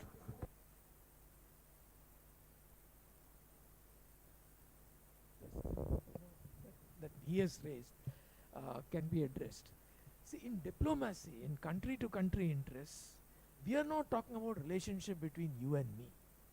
It can never be a person to person. So there's always a lot of confusion that, because we have been with Sheikh Hasina, we must continue. Actually, to my mind today, there is a glorious opportunity for India in terms of, opening the door to the new president, Muhammad Yunus. After all, he's a modernist. Okay, he's not going to encourage the Jamaat to take over. Okay, all that India needs to do is lay the door open, perhaps even better than what we did to Sheikh Hasina, and accept the reality and give Hasina a space, a humanitarian space, but nothing more than that. That is exactly and the work point. with Yunus so that a new, a new Awami League and a new his own party or whatever can come up, because see, in India's interest, if the Jamaat comes up, it's endgame for the subcontinent. Okay, the reason is that India will also lose its modernity, because the tit for tat kind of argument which all of us are talking about, And you introduced in your opening remarks. will take root. Will take root. It's an inevitably. And I see it is in India's modern India's interest to very quickly come, forget the past, and actually deal with Bangladesh, with Kidga. That is exactly Yeah. been the whole purpose of my And countries talk will- for the exactly, past and 2 countries hours. can I do think. it, Huh, whereas kind of. individuals can't. If I had a fight with him, I can't go overnight and Huh. say, hey, let the past be past. But countries can do it, and countries do it. Okay, so I see that as a vote of confidence in what I've been saying. Thank you, And Professor. what So I'm saying is I- this whole idea that countries are different in their interaction from individuals need to be recognized. So this things like ego, why Huh. shouldn't we put our collar up? Yeah, exactly. We have had a Yeah. little bit of growth and Huh. all that is good for individuals. Okay, I have a Maruti 800 at home, so I think I'm a big guy. Because I've moved from a scooter to that. If you have a Maruti 800 at home, Prof, I'm a little sorry for you right now. I think there'd be half this contingent would be making a point we are about not that. even middle income yet, and we think as if we are high income country. By the way, he and I are not conspiring to go against you, by the way. We just think similarly about similar things. I agree with what Professor Morris is saying, and I do recognize that there is a implicit risk of a demographic issue, which can be religion-based, which can be ethnography-based, that will put India's eastern region at great risk. In fact, I wrote a paper on it several years ago for a think tank called the Kesroli Group. I'm happy to share it with the professors here, who, if they wish, they'll put it up, they'll share it in turn with you, recognizing that this remains a risk. But as we agree, 2.0 is 2.0. one moves on. Policy is never static. When policy remains static, it dies. Unfortunately, India Bangladesh 1.0 had become static. It had become stagnant. 2.0 is a field of dynamism, and if India has half a recalibrated brain on its recalibrated head right now, it will indeed look at Bangladesh and the entire region with new eyes and a recalibrated approach. Absolutely, it must.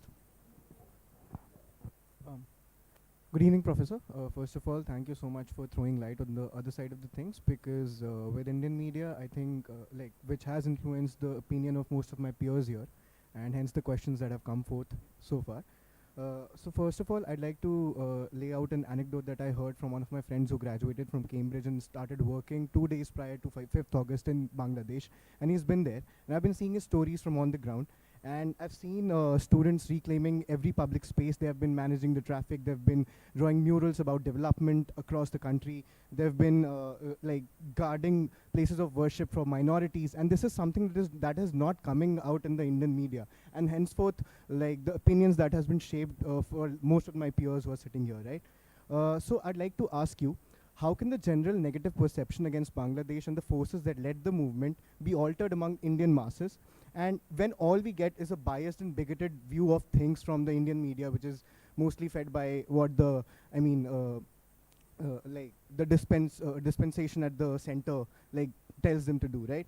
And how can the religious undertones be countered? Because there's a binary in which things are being talked about, like the Hindu and the Muslim binary. And how can that be altered amongst Indian masses?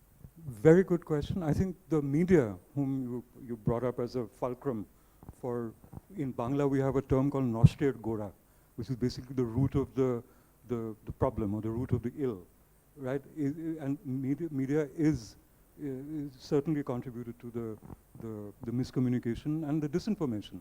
And it has happened on both sides. So the same way that radicalized media in Bangladesh has actively portrayed India in a poor light, deliberately so, is also true, right? In fact, I was speaking to a former foreign secretary of Bangladesh, who was also High Commissioner of Bangladesh to India many years ago in the BNP era. So that gentleman calls me a couple of days, we have a long chat, and we're discussing things about how we can go ahead from that.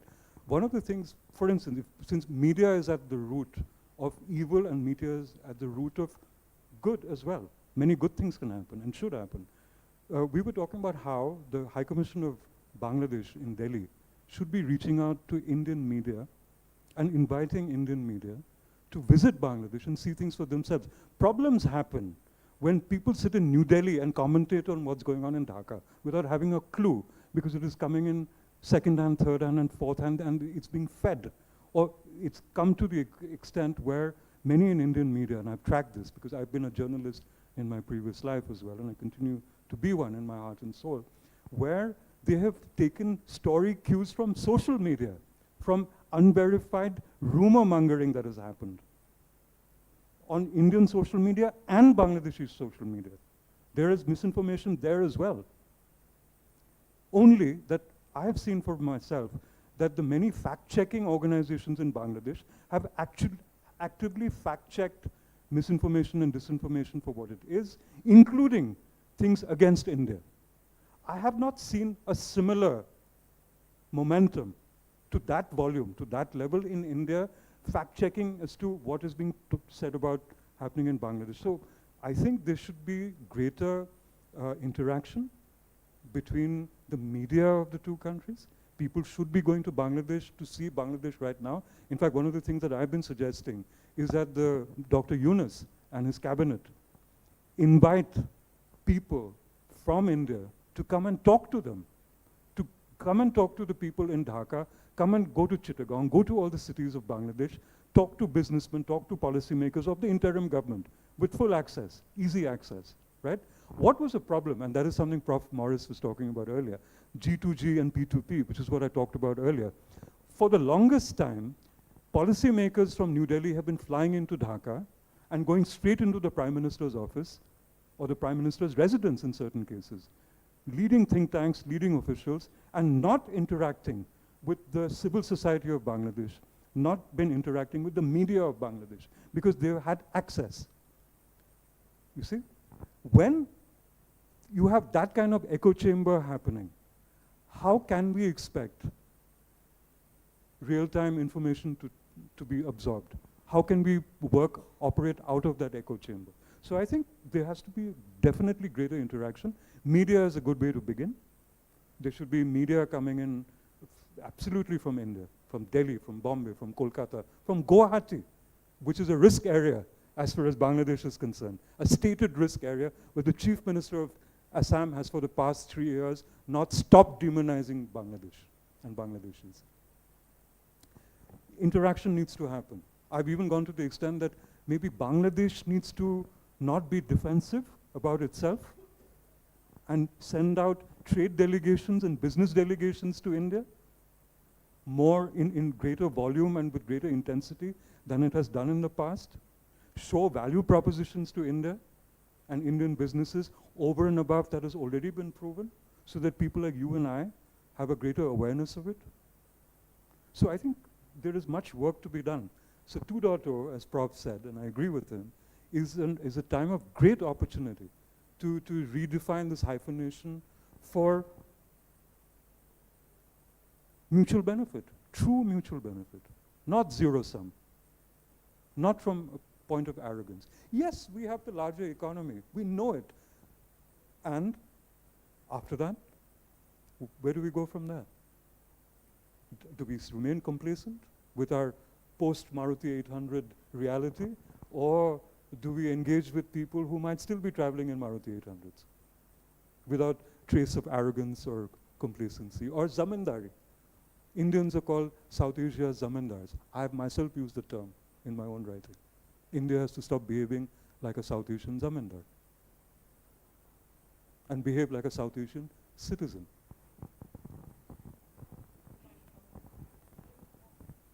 Good evening, Professor. So I remember when during this discussion we focused on different hyphenations as well, right? When we spoke about Myanmar and Nepal and Bangladesh, and these are historically and strategically very strained ties that we have in the current times as well. In the future course of time, what needs to happen for this to at least get back to normal? In probably, I'm talking in terms of trade, I'm talking in terms of development, I'm talking in terms of resource sharing and all of that, right? There are 3 strategic spaces on the East where I think these strained ties needs to be fixed for us to probably go to the next level itself as a country. What do you think are those key areas that this country could focus on with regards to all of these hyphenations and not Bangladesh in specific? Because the eggs needs to be placed in multiple baskets and not just one basket as well. I just wanted to get your ideas on that. Excellent question. In fact, can I just, for that, can I just do a quick flashback? Yeah, right? sure. In the 90s, in Bangladesh, when the BNP was in power, that was the time when I started traveling to Bangladesh as a journalist for my research and writing purposes. So this is now 30 years, nearly to the day, that I've been visiting Bangladesh as a journalist. I used to be with India Today magazine in those days. And I said this at my previous talk at GIM as well. But I will be much briefer. That was a whole talk. I'll just give it to you in like a couple of minutes. At that time, I'm happy to report that the BNP government was promoting trade and investment ties with India. They were actively promoting trade and investment ties with India, even though politically they may have been at opposing ends, or they may be at adverse positions. Trade and investment and economic ties was at the top of the agenda. That was the time when India, the idea of South Asian Association for Regional Cooperation and South Asian Preferential Trading Arrangement, SAFTA, Preferential Trading Arrangement and Free Trade Agreement, these are SAFTA and SAFTA, began to take root. The idea was that India would look, and I said this at my previous talk, Southern India would look to Sri Lanka as a cooperative opportunity. Eastern India would look to Bangladesh as an economic opportunity, mutual economic benefit. So also Northeast India, right? Central India, say UP, Bihar, MP, Delhi, etc., would look to Nepal as a cross-border opportunity. That is how Dabur juices that you get over here, look at the Tetra Pak. It will say made in Nepal. It is made by Dabur Nepal. That is when the relationship began.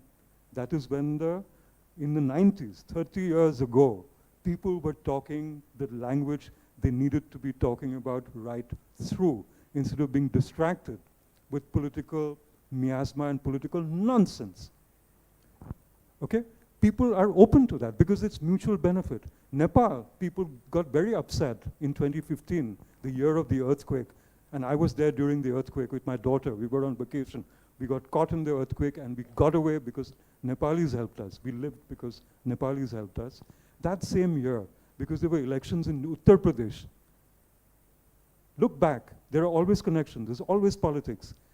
Nepal, India, to appease the people of Madhesi origin in the Terai plains of Nepal, who have relatives in UP and Bihar, Eastern UP, Central UP. Those who are from that area will know this very well.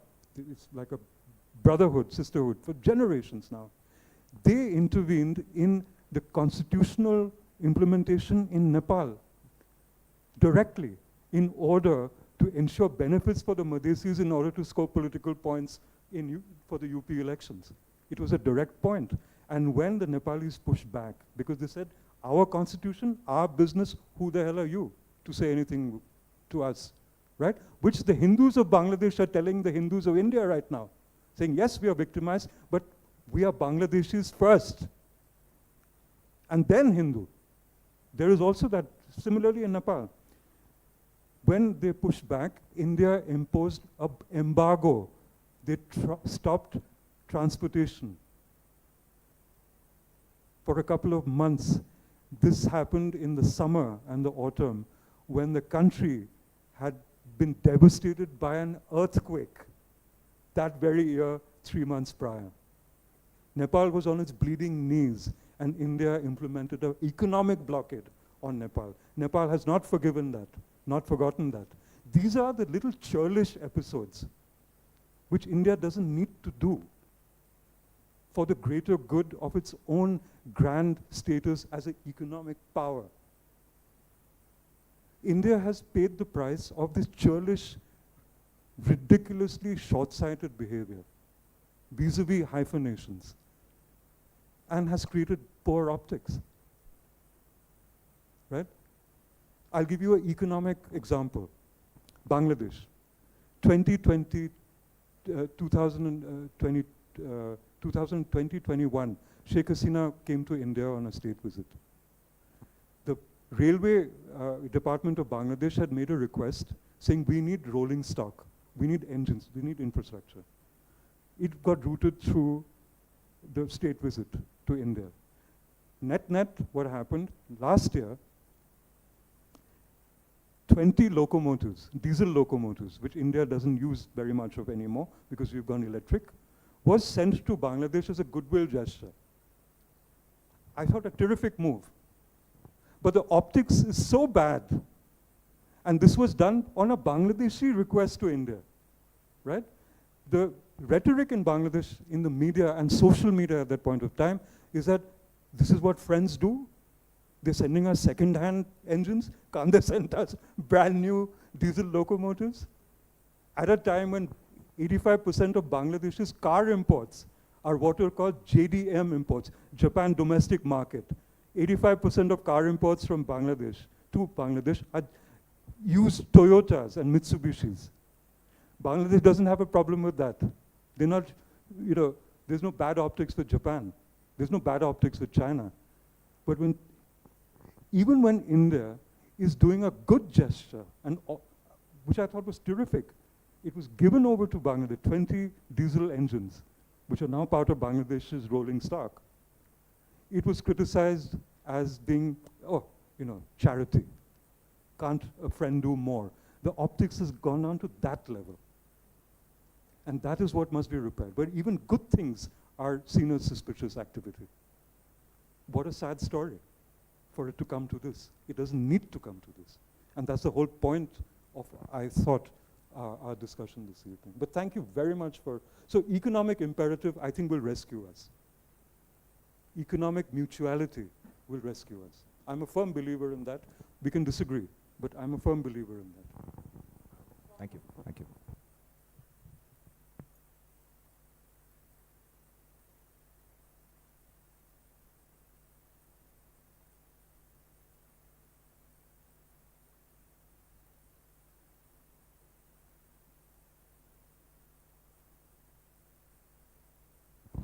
So on behalf of everyone at the Goa Institute of Management, I would like to extend our heartfelt gratitude to Professor Sudeep Chakravarti for delivering such an insightful and thought-provoking keynote address on the topic, India, Bangladesh Fallout, the urgent need for recalibration and mutual respect. Your deep analysis and comprehensive understanding of the complex dynamics between India and Bangladesh have provided us with valuable perspectives. We appreciate your time, effort, and the wisdom you shared, which will inspire further dialogue to this discourse. I extend our appreciation to our director, Professor Ajit Parulekar, along with Professor Kanupriya, Chair of the International Exchange Program, for your commitment to fostering discussions on pivotal issues. I also extend a heartfelt appreciation to Professor Sebastian Morris, Chair of the Center for Public Policy and Governance, and Professor Kingshuk Sarkar, Chair of the General Management and Public Policy area, for your contribution to academic rigor and intellectual depth of today's discussion. A big thank you to our IT staff, K-Star catering staff, EcoClean staff for your support. Thank you to Mr. Victor and his team for the live streaming. A warm thank you to all our students, faculty members, guests, and online participants. Your engagement, thought-provoking questions, and enthusiastic participation have made today's discussion vibrant and meaningful. Before we end, I would like to invite Professor Kanupriya, the Chair of International Exchange Program, to hand over a token of our appreciation to Professor Sudeep Chakravarti.